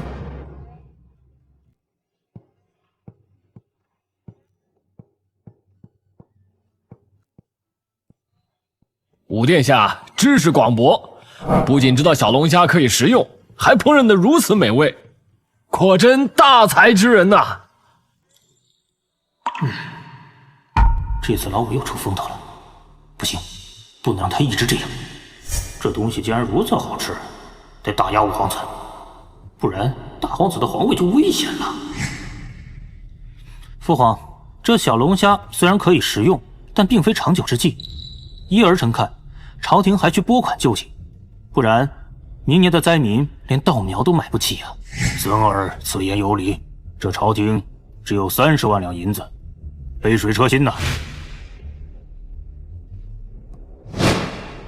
圣上，臣有个想法，可让两省的有钱人暂时垫付赈灾银两，等百姓有钱之时再来偿还。毕竟这笔钱是用在他们身上的，理应如此。我还是第一次听说朝廷赈灾所用的钱银让百姓来还，那百姓还要朝廷来干什么？哼哼，武殿下如此说，是想有更好的办法来解决此事了？伊儿，有何想法可以说说？很简单，请父皇向全国下令，命全国向河东、河西两省募捐。正所谓一方有难，八方支援。当然，这募捐采取自愿的方式，不强迫。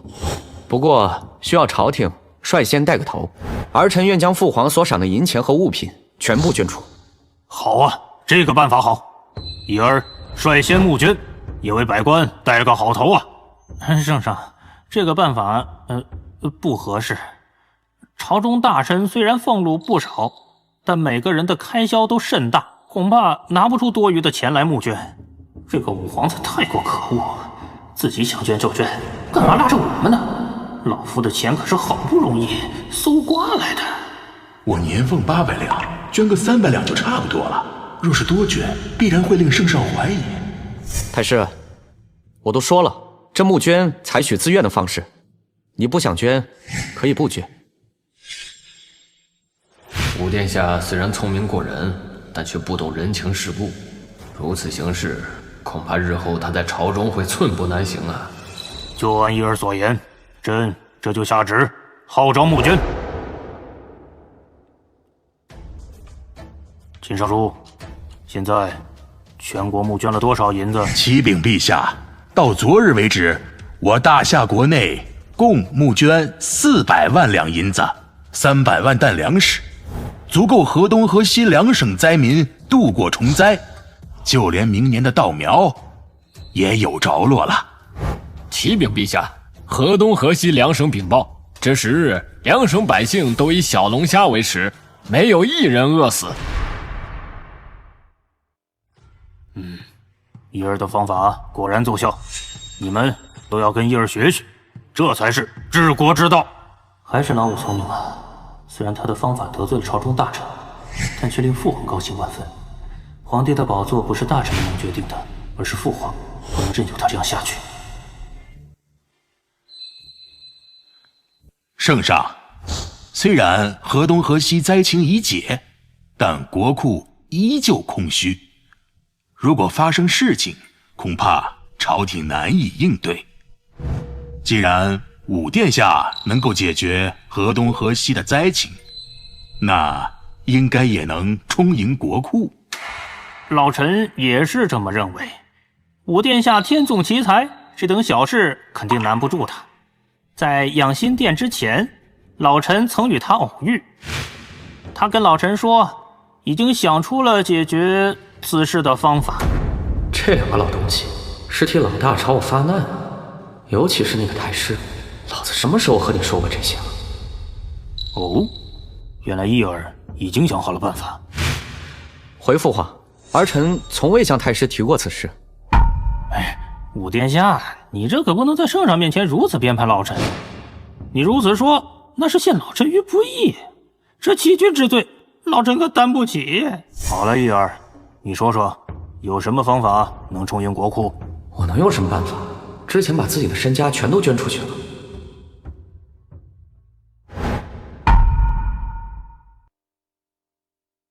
父皇，儿臣的确有办法，但还请父皇给儿臣2日时间。若武殿下2日后拿不出有效的方法，怎么办？太师，你怎么老跟我过不去啊？你身为3公之首，不为国事操心，却老盯着我。既如此，那我便与太师打个赌。若我想出办法，太师捐出全部家产；若我失败了，太师想要怎样都行。想不出办法，就别跟着添乱。父皇，儿臣先行告退。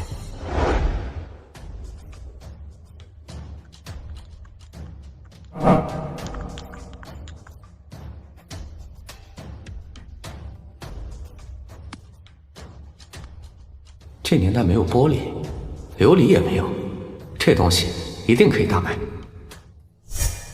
伊儿，此为何物？此物名为琉璃盏。琉璃盏很值钱吗？多了不敢说，几万两银子应该没什么问题。哎呀，武殿下真是胡乱吹嘘啊！这东西并非是玉，也非玛瑙宝石，怎么那么值钱？殿下如何卖出？又卖给谁呀？这一点就不劳太师操心了，我自有办法。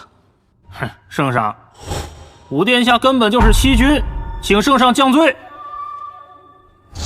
这个东西能卖几万两，确实没人相信。这两个老东西，一有机会就使劲踩我，今天老子就要狠狠打你们的脸。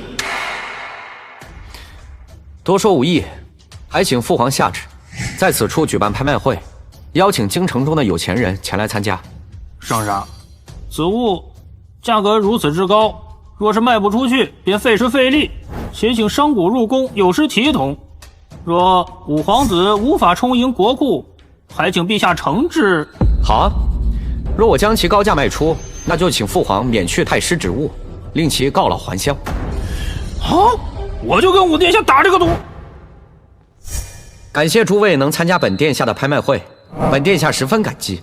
这里的规矩很简单，所拍之物都有底价，想要者加价，价高者得。若是银子没带够也没关系，本殿下会派人随你们回家去取。这什么东西啊？真不错啊。此物名为琉璃盏，由特殊材质制成，整个大夏独此一件。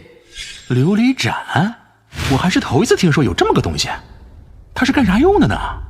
哎呀，我也没见过这个玩意儿，这玩意儿看着还不错，这可是皇宫之物，买回家是倍儿有面儿啊！琉璃盏的底价为2万两，每次加价不得低于5000两。有哪位朋友想要，可以出价了。殿下真是异想天开呀！此摆件要2万两白银，有道是无奸不商。这些商贾一个比一个精明，今天他要是能卖得高价，本太师趴着出宫。太师所言极是，傻子才要他这个东西。各位富豪不必听他人聒噪，他们是不懂这琉璃盏的妙处，待我演示给大家看。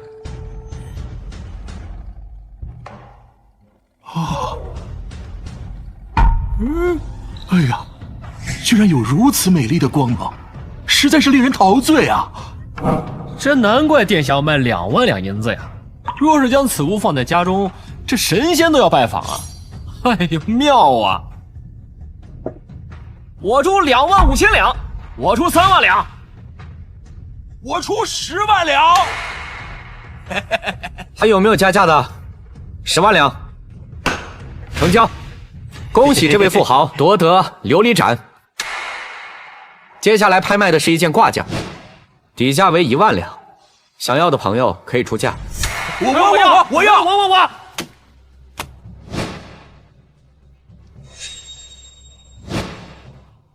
我出2万5，我出3万，我出10万，我出15万，我出20万。恭喜这位富豪获得最后一件珍藏品，本殿下会派禁军护送诸位回家。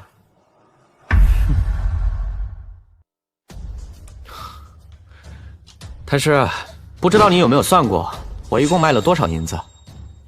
我记得太师曾与我打赌，若我将那些琉璃品卖出高价，那你就告老还乡。武殿下，本太师乃当朝首辅，你想本官辞职吗？武帝，太师为官几十载，对朝廷贡献颇大，得饶人处且饶人呢？得饶人处且饶人。若我没卖出那些东西，太师可会饶过我？武帝，你不要过火。圣上驾到！父皇，今日武帝将琉璃品卖了175万两银子，居功甚伟，儿臣请父皇重重赏赐武帝。女儿竟然卖了这么多银子，你说需要什么奖赏？父皇，为朝廷分忧乃是儿臣的本分，儿臣无需奖赏，但儿臣与太师的赌约需要履行。圣上，之前只是老臣与武殿下的玩笑话，当不得真，望圣上明鉴。是啊，父皇，太师功高劳苦，若因为此事就将其贬出朝廷，可能会让他人寒心呢。你们是说这人可以说话不算数是吗？太师是当着朕的面打下的赌约，今日输了就想赖账？是圣上。老二和老四都是父皇的亲儿子，他们输了赌约都被赶出了皇宫，更何况你一个外人。太师既然输了，就要履行赌约，明日递上辞呈，告老还乡吧。父皇，太师一生辛劳，临走之时，朝廷应该看看太师还有多少家财，是否需要朝廷的帮助。毕竟曾是太师，不能让他走得太寒酸。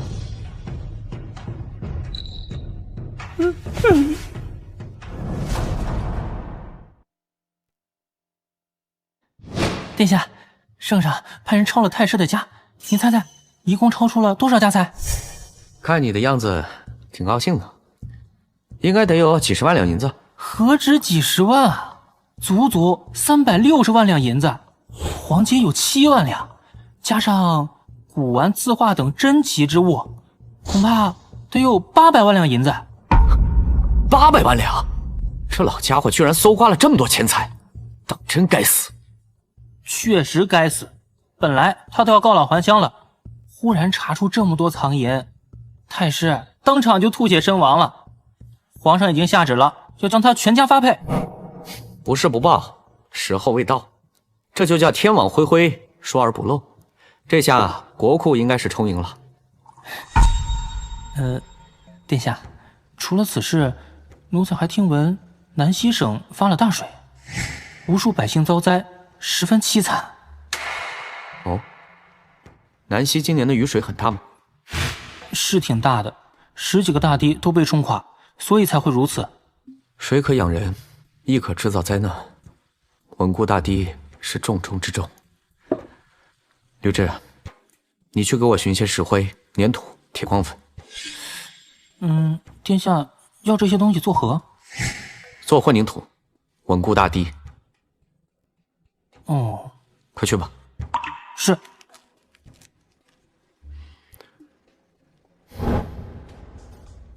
义儿，你为何拿着砖头来此？听闻南溪大雨，10几座大堤被冲毁，儿臣特地发明了这混凝土，用来加固大坝，替父皇解忧。原来这位就是武殿下呀！你刚才说什么？用这东西来加固堤坝？这位是襄王吴忠，大夏唯一的异姓王，南溪便归襄王管辖。你害得我儿子蹲大狱，老子得让你好好的出出丑。原来是吴征的老爹，看你儿子的造型，你也肯定不是什么好东西。此物可以加固堤坝。武殿下先是身居青楼，后又回到了宫中，除了喝水之外，恐怕与水就再无交道。怎么会懂得治水？有这种天真的想法也不稀奇。听襄王所言，你定然是懂得治水的。既如此，那南溪为何会有10几处堤坝被冲毁？当然是雨水太大，堤坝经受不住，才会如此。也就是说，你对降水量预估不足，又或者是堤坝根本就没有建得牢靠。哼，武殿下休要信口雌黄，下多大的雨是老天爷决定的，而不是我。说本王对堤坝修建的不牢靠，哼，你有何证据？拿块破砖就说要加固堤坝？武殿下，你真是异想天开。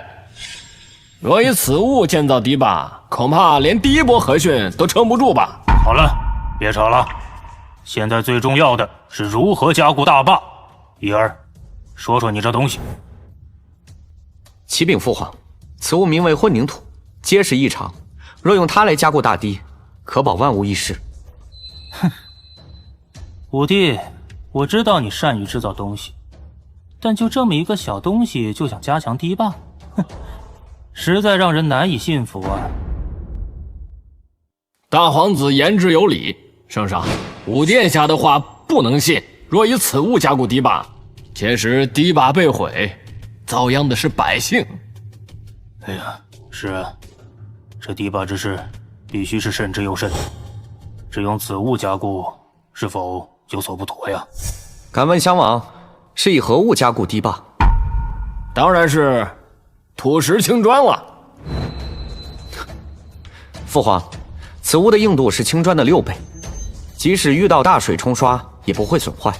若将此物置于大堤之中，外面再加以混凝土封住，可保大堤100年无恙。100年？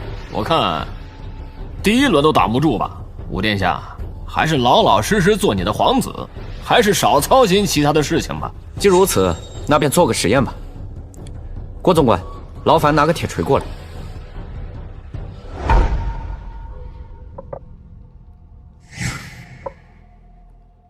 父皇，我这砖头人力不可破之，有谁不信，可以来试一试。哼，这等东西，只要我轻轻用力，就能将其砸得粉碎。今日我就揭穿你的骗局。襄王，请吧。哼。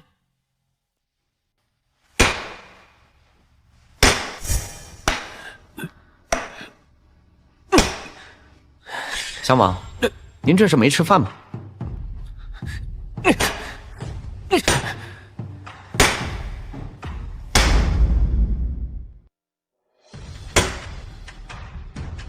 襄王，觉得我这砖头如何？看来这伊尔所造的混凝土确实是很结实。既如此，那就用它加固堤坝。父皇，这混凝土固然结实，但用在堤坝上需要内外兼用。儿臣这就绘制大堤的加固图，还有混凝土的制作方法，一并送给襄王。好，伊尔不仅聪慧过人，且胸襟广阔，不像有些人小肚鸡肠。伊尔，有你在，朕就放心了。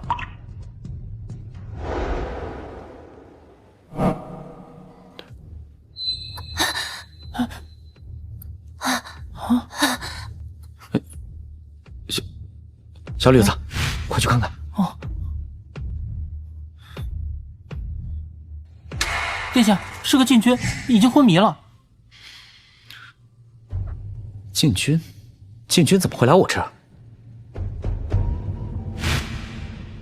这女人假扮禁军，定然是有不轨企图。等她醒了，我得问清楚。殿下，要不奴才叫人来把她弄走？不，这件事情我来处理，你不用管了。是。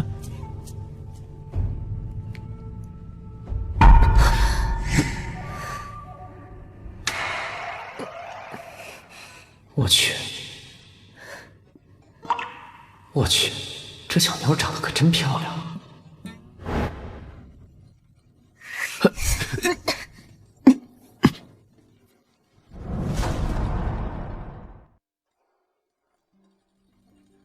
你这个登徒子，竟敢对我做出这等事情！美女，我可没想对你做什么，是你硬拉我上床的，我是被你强迫的。我杀了你！美女，你还讲不讲道理？明明是你那个了我，我是被强迫的，吃亏的是我好吗？我是被人下药才会如此，难道你会看不出来吗？没看出来。你冤有头，债有主，谁给你下药，你就去找谁嘛。你在我这逞凶算什么嘛？对了，是谁要害你？不关你的事，我们之间就当什么都没有发生过，我也没到过这里。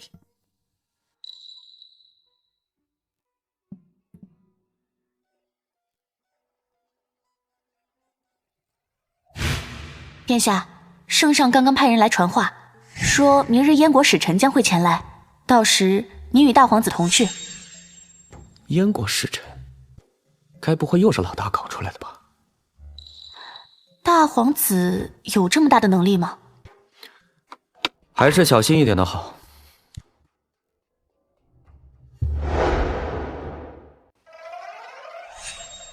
燕国公主慕容羽拜见大夏皇帝。这不是昨晚那个小妞吗？她竟然是燕国公主。慕容公主，不必客气，不知来我大夏所为何事？这是昨晚那个人吗？他居然坐在这里，看样子他就是大夏的五皇子。燕夏两国近些年来纷争不断，时常会起摩擦，尤其是边境继承，百姓苦不堪言。现在我大燕国想出了一个折中的办法，不动刀兵便能解决此事，不知大夏皇帝可否应允？是啊，这最近几年，我们两国的确是摩擦不断。若真有这种办法，那朕自然是无有不许。不知公主有何方法？很简单，用此物便可。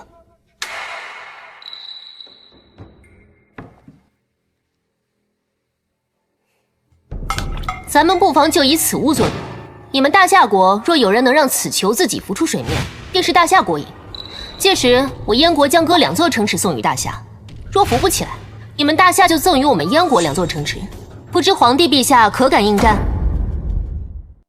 慕容羽竟然拿着一个小球来赌2座城池，看来他是胸有成竹啊，否则又怎会如此行事？事关国事，慕容公主竟然如此儿戏，简直就是胡闹。那就是说你们大夏国不敢接这个赌注了？刚刚皇帝陛下可是亲口同意的，怎么这么快就不认账了？听闻大夏人杰地灵，能人辈出，今日一见，我才知道根本就不是那么回事。你们大夏有的只是无种之人。大胆，竟敢羞辱我大夏之人！慕容公主，你可知道自己身处何处？哼，羞辱你们又能怎样？连个赌都不敢接，你们大夏国人全都是废物。不过是玩密度差而已，我大夏有何不敢跟你打赌的？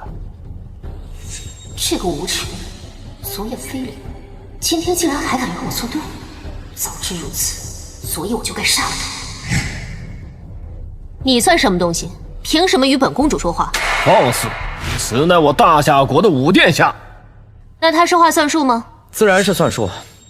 武帝，此事不可鲁莽。铜球入水，如何自己浮起？哼，若是简单，慕容公主也不会以此物作为赌注。殿下所言有理，事关边境2城，武殿下不可胡来啊！父皇已经应允了，难道我们大夏要说话不算话吗？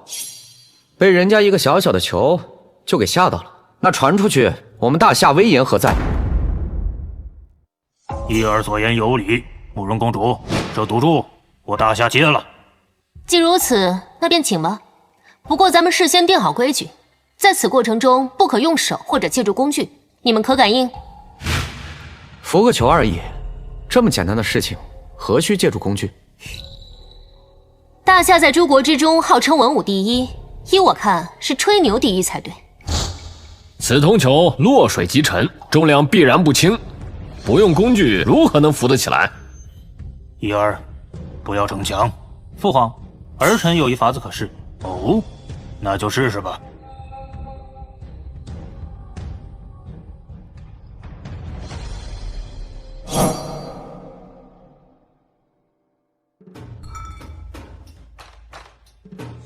慕容公主，此球已出。铜球底部还与盆底相接，如何叫铜球已浮起？大夏国若办不到，直接认输便可，何必使诈呢？几位皇帝中，属森儿智谋卓越，连他都无法完成。难道大夏真要将2座城池拱手让人吗？此题乃我燕国大能之士所出，你们大夏办不到也正常。对了，刚刚这位皇子不是说此题简单吗？为何不前来一试？好啊，要我出手呀？那之前那点赌注可不够了。你若能完成，让我如何都行。如何都行？你说可算？我乃燕国公主，此次前来就是代表燕国行事，我说的话就等于是我父皇说的。好，既如此，那除了刚才的2座城，咱们再加点赌注。若我大夏赢了，你就嫁入大夏，如何？那要是我赢了呢？你赢了，那我这皇子便入赘你们燕国，这样公平吗？呸！不要脸！谁要让你入赘？皇帝陛下，既然贵国皇子要加赌注，依我看，咱们不如将城池的数量提升至3座，谁输了就拿出3座城池来。武帝，3座城池可不是开玩笑，若是没把握，切不可逞强。孙儿说的有理，一儿遇事要慎重。请父皇大哥放心，小小铜球而已，难不倒我。郭公公，劳烦你帮我取点东西。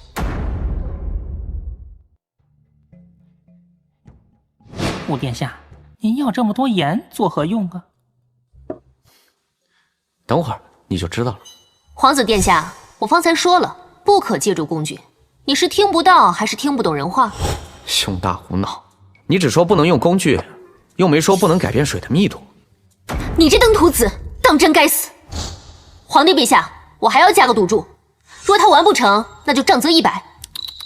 这小姑娘家的，这么暴力干嘛？看着啊，哥教你怎么把这铜球从水里浮出来。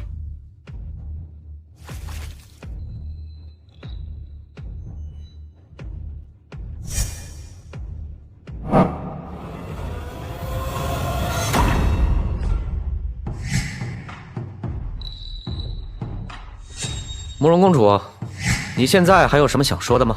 你是如何做到的？这铜球落水之时，声音清脆，必定是中空之物。只要改变水的密度，自然就浮起来了。我的义儿不愧是当世大才，这燕国大能所做之体，竟被他轻松就解决了。武殿下真是聪明绝顶，大夏有5皇子，必然能繁荣昌盛啊！武帝当真是厉害啊！老五的才智超出了我的意料，父皇又对他如此宠爱，现在连丞相都站在了他那边，而且他还制造了那么多的东西，在军中威望极高，对我的威胁越来越大了。看样子，我的计划要提前了。你这是投机取巧，算不得输。输了就耍赖，我只是用了最简单快捷的方法而已，这也叫投机取巧？况且，你也没说不能这样。原来燕国如此的霸道，只准别人输，不准别人赢。以公主的说法，是不是不管我们输赢，都要将那3座城池送给你们燕国？慕容公主，既然你输了赌约，那你们燕国就需要交出3座城池，否则的话，我大夏之军将会兵临城下。郭槐，拿国书来，让慕容公主给签了。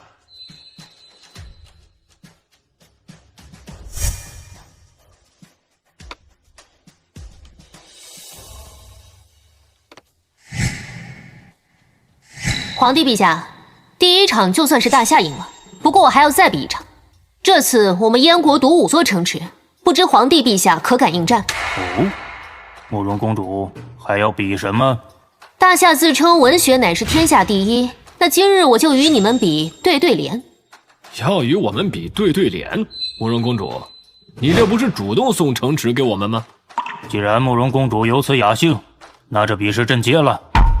只凭这殿内之人，便可令你输得心服口服。皇帝陛下切莫高兴得太早，对联并非由我来出，而是由文殊阁的聂远聂大才子。在下聂远见过大夏皇帝陛下。陛下，文殊阁乃是天下文人的最高殿堂，这聂远又是文殊阁中的大才之人，他出的对子，定然是难上加难呢。没想到，这燕国竟能请出文殊阁的人。3-2-1-2，这比试就看你们俩的了。父皇放心，定不会让父皇失望的。皇帝陛下，在下觉得只有他们2位不足以与在下匹敌，还请陛下张贴皇榜，将大夏的所有名士都请过来，不然在下会觉得不过瘾。聂远，你休得猖狂！我大夏的2位殿下都乃文学奇才，定然能对得上你的对子。哼，那就试试。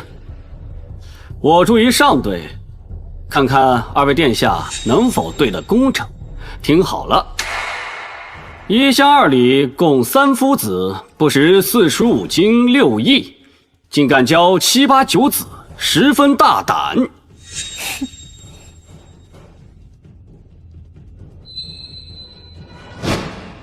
此为排列队，从1数到10，且每个数字都有后缀，当真不是一般的难对。聂远竟敢羞辱我大夏，真是可恶！怎么，这才第1队就把你们给难倒了？刚刚丞相大人不是说我这是在白白给你们送城池吗？现在怎么不说话了？还有2位皇子，你们不都是大才之人，那就赶紧对。若是对不上，那就签国书，送与我们燕国5座城池。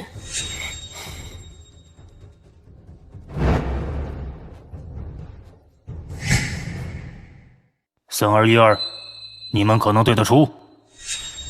父皇，此对着实太难，儿臣对不出。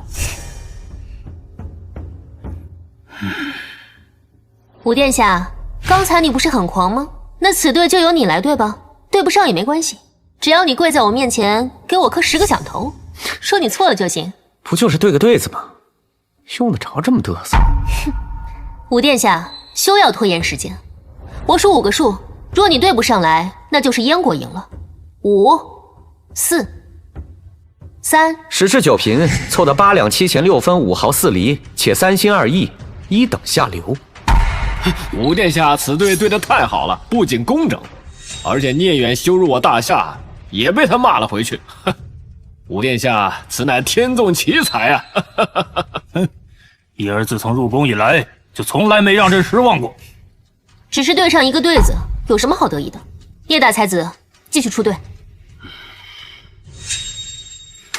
管管之管被管管之管管，管管被管不如不管。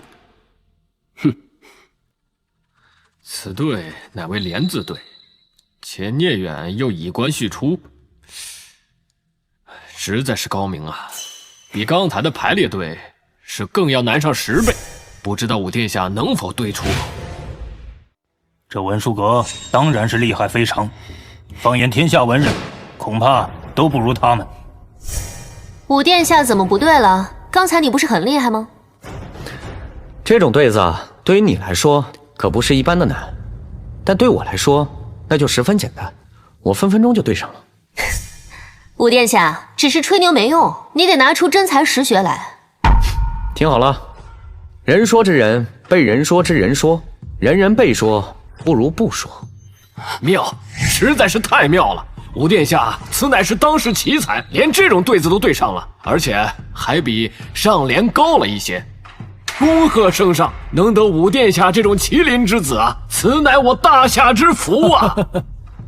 我的一儿是当世奇才，如此看来，这文殊阁也不过如此啊！聂大才子，此人实在是太过分了，你赶紧出对子对死他。若今日你败于此地，我大燕国将又失去5座城池。公主放心，我绝对不会输的。可如果这一对他再对上的话，我就一头撞死在这儿。五殿下，你听好了，此对是泗水惴惴，江河湖海全泽，对吧？泗水惴惴，江河湖海全泽，这不是高悬于文殊阁上的那个对联吗？聂远，你要不要脸啊？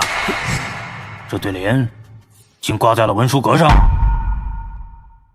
陛下不知，此对乃是千古绝对，是由300年前的绝世天才童墨所出。童墨便是文殊阁的建造者，此人才华绝世，无人能敌。他在临终之前想出这个绝对，悬挂于文殊阁之上。300年过去了，到现在也无人能对上此对。此对只是说水，竟无人对得上。确实是说水，但其后却包含了江河湖海全泽的一切水源，所以才如此难对。哦，原来如此。多说无益，对不上就是我们燕国赢了，你们大夏就需送与我们5座城池。你们燕国赢？我说慕容公主，你虽然是个女的，但也不能这么不要脸吧？方才我已经对出了2对，也算是赢了2局，就算是3局2胜，那也应该是我大夏赢吧？你对上了聂才子的对子，只能算是平手。此对至今无人能够对上，你只有对上此对才能够算赢。既如此，那我便对给你们听。六木森森，松柏梧桐杨柳。慕容公主，你们输了。这个五皇子到底还是不是人？连这种千古绝对都对上了。刚才我说他要是能对上，我就一头撞死，这可如何是好呀？你这下联分明就是仿照我这上联出的，五皇子，你太不要脸了你！你拿千古绝对来跟我出题，我对上了，你还说我不要脸？怎么，你输得很不服气啊？那你也对的。对不出来啊？那要不我再给你对一连？五皇子，你莫要诓我，此等绝对能对上一个都非常了不起了。你如果能再对上一个，我立刻就撞死在这里。你说话就跟放屁一样，谁信啊？听好了啊，四火炎炎，顽溪缺听灶炉。你服不服气？上一联以木相对，这一联以火对水，实在是绝了。五殿下的文采已然高于文殊阁了。这不可能，此乃千古绝对，你竟然同时对出2个下联，你绝对是抄袭别人的。你拿千古绝对给我出题，我对上了，你又说我是仿照你所对。现在我连对2联，你又说我抄袭。聂远，你们文殊阁的人都像你一样无耻吗？学艺不精就不要出来丢人现眼。况且你的人品还这么差，这事儿要是传出去了，别说是你，就连你们文殊阁都要遭到诟病。聂远，我要是你，我就撒泡尿把自己淹死算了，还好意思站在这里犬吠？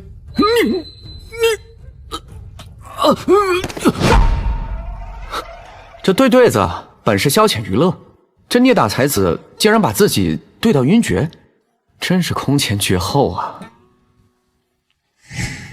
慕容公主，你现在还有什么说的吗？这个登徒子竟然有如此文采，看来这次是我大意了。郭公公，把国书拿过来，让慕容公主签字。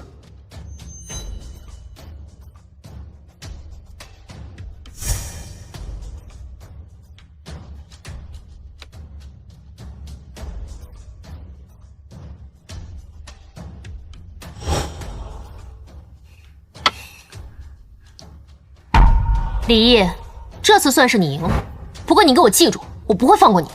届时咱们新账旧账一起算。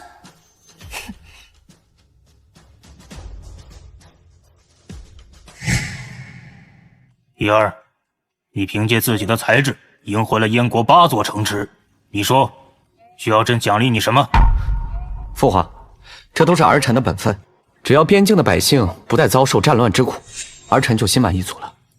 五殿下忧国忧民，实乃大夏之楷模，臣佩服之至。怡儿立了如此大功，不赏你说不过去啊！就加封你为1等亲王吧。恭喜五弟，有你在，真是我大夏之福啊！我现在的身份都已经在老大之上了，可他却没有表现出一丝反感，他的城府比任何人都要深呢。禀告公主，夏国大皇子求见。这么晚了，他来做什么？让他进来吧。是。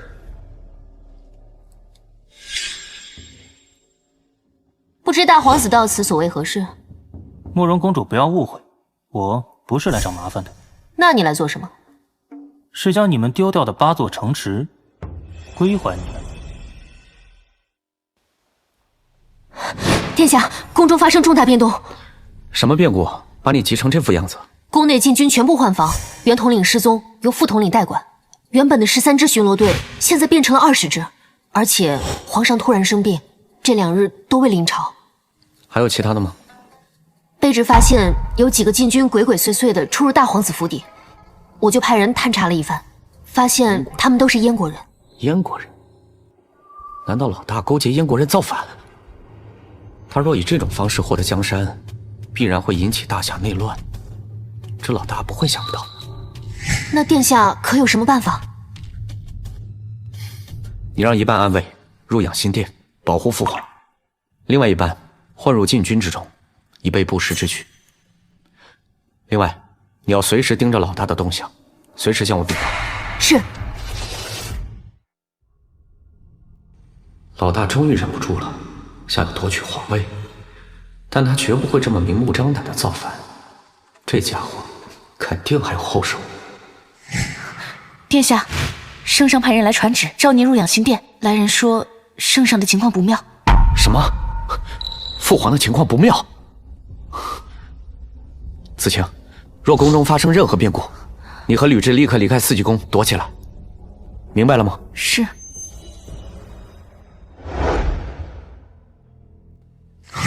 父皇如何了？太医说，父皇中毒了。中毒？我怎么感觉是个圈套呢？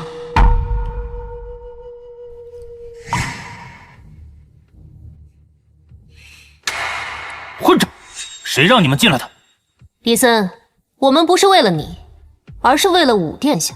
哦，武帝，这是什么意思？难道你还看不出来吗？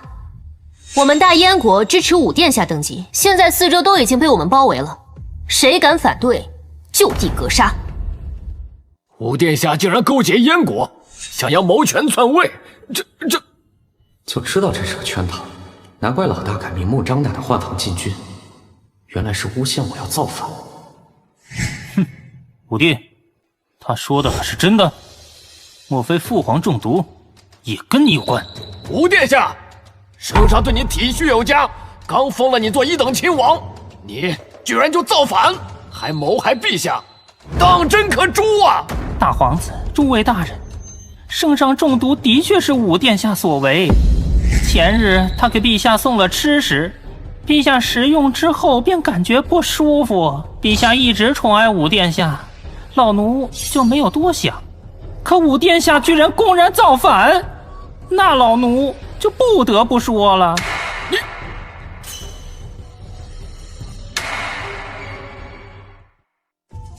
郭公公，我真没想到你也竟被我大哥收买了。武殿下，老奴从未被人收买，只是你连亲生父亲都毒害，老奴实在看不惯你这种行径。孙大人，还有一事，三殿下也是被武殿下所杀，此事乃老奴亲眼所见。什么？武殿下还杀了三殿下？你武帝呀武帝，没想到你竟然如此的恶毒。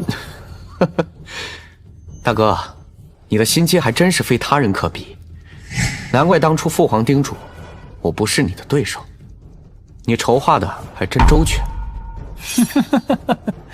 武帝啊武帝，都到什么时候了，还在诬陷我？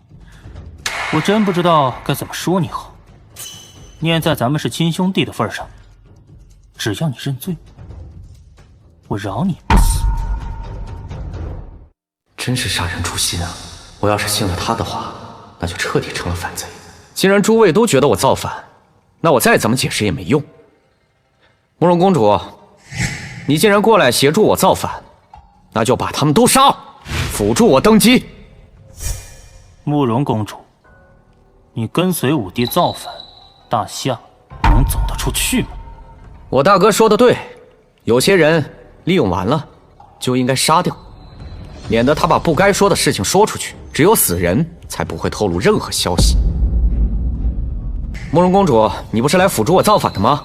还在等什么？动手啊！武殿下，我想清楚了，我不能一错再错，所以我不能帮你登上帝位了。你们几个，将其拿下！圣旨到！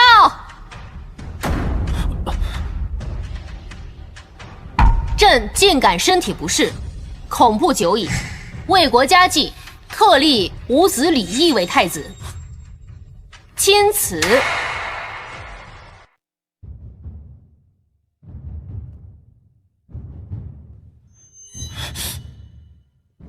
这不可能！父皇怎会立李毅为太子？圣旨是陛下前日亲自交到我手中，怎会有假？陛下身体不适，特立武殿下为太子，总理朝政。你们假传圣旨，其罪当诛！来人，将其拿下！慢！我看谁敢！陛下，这陛下，孙儿，这都是你做的好事。哼，原来这一切都是父皇安排好的。哼，起初有人说你试图谋反，但朕还不十分相信。今日一试，果然如此。孙儿，你太让朕失望了！你企图买通郭槐，在朕的饭食里下毒。幸亏郭淮对朕忠心，否则的话，朕遭你的毒手了。父皇，我今日做的这些都是你逼的。你如此的偏爱老五，竟然封他为1等亲王。既然事情已经到了这个地步，那我也别无选择了。来人！来人！你觉得还会有人帮你吗？哼！慕容公主，你身为燕国公主，协助我造反，大夏会放过你吗？你现在应该做的就是把你的人叫进来，然后将他们全部诛杀。待我称帝之后，定封你为后。慕容羽，你已经是我的女人了，我俩已经有了夫妻之实，难道你还想谋杀亲夫？原来那夜你是去了武帝那儿。殿下，你子晴，此事我未与你说，是我的不对。不过你放心，我不会辜负你的。你这个登徒子，毁我清白，我又如何能帮你？慕容羽，那夜的情况你很清楚，我猜是大哥给你下的药吧？他想让你死心塌地的为他卖命，即便现在也是如此。闭嘴！我为何要闭嘴？是说中你的心事吗？慕容羽，你可要考虑清楚，他当不了皇帝，你是我的女人，之前的事情可以不追究，而且我会娶你。慕容公主，不要听信李毅之言，他是在骗你。形势已经很明朗了，我希望你不要做出错误的选择。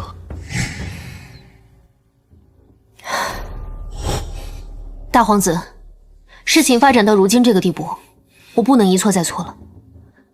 李毅已经是我的男人，我没有办法对他痛下杀手。事到如今，你还要挣扎吗？你这个野种，要不是你，父皇的位置是我的。我杀了你！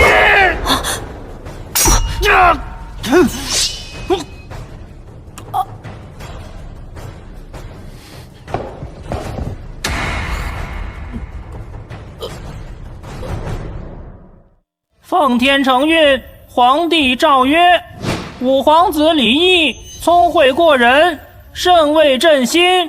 今日封李毅为太子，钦此。陛下圣明，臣等恭贺太子。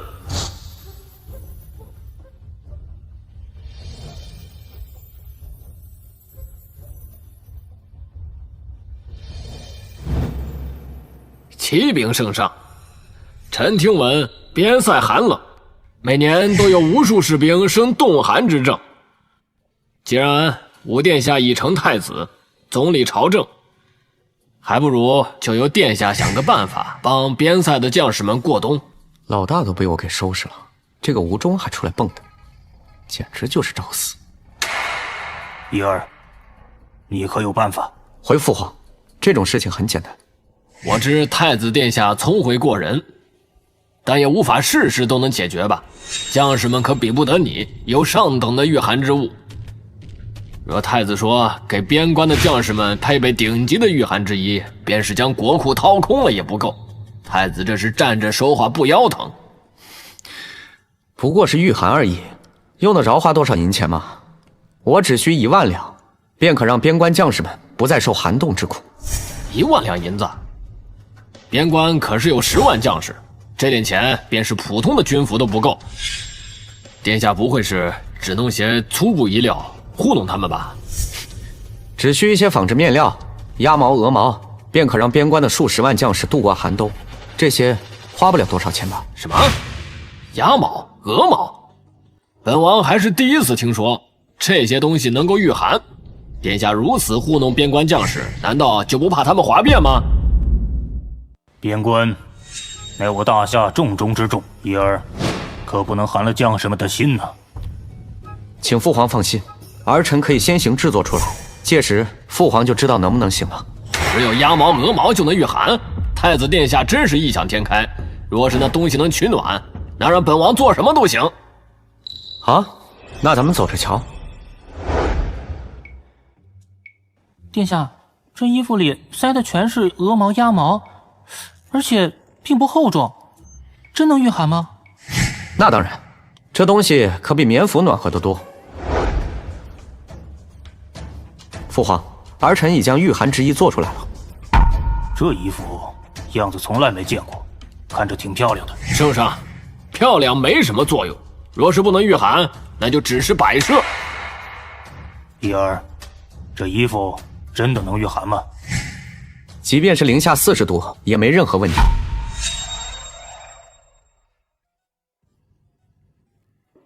啊，我的意思是说，即便是很冷的天，只要穿上它，就感觉不到那么冷了。这衣服是用鸭毛和鹅毛做的？嗯，对，鸭毛和鹅毛怎能御寒？殿下是在坑害边关将士。既然襄王质疑我，那就由襄王来试穿一下这衣服。好，那本王就试试殿下所做的寒衣。若是无法御寒，还请圣上责罚。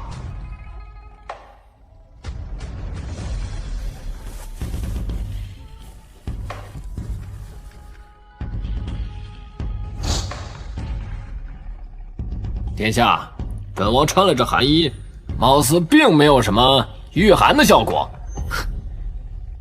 襄王不要心急，等一下再看。襄王，感觉如何？本王还是没什么感觉。襄王都已经满头大汗了，还说没有感觉？你如此明目张胆的撒谎，简直就是欺君！来啊，将襄王拿下！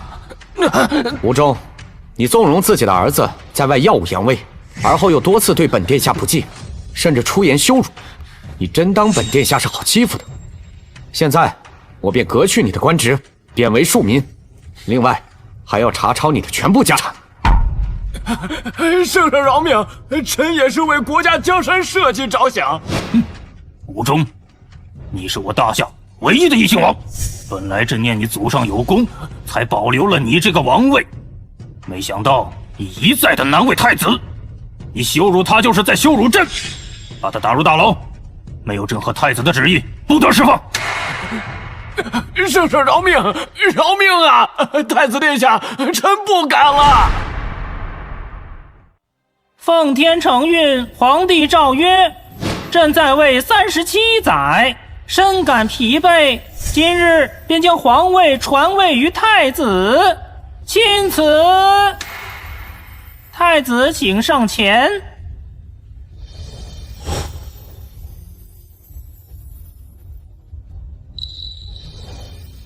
一儿，朕老了，今日便把这江山交给你，凭你的智慧，朕相信你一定可以让大夏昌盛兴隆。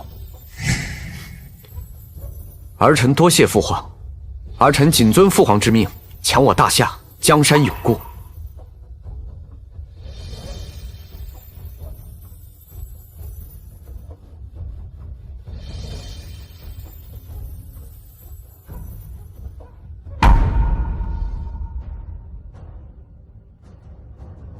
朕今日登基，大赦天下，封颜子晴为皇后，坐镇东宫。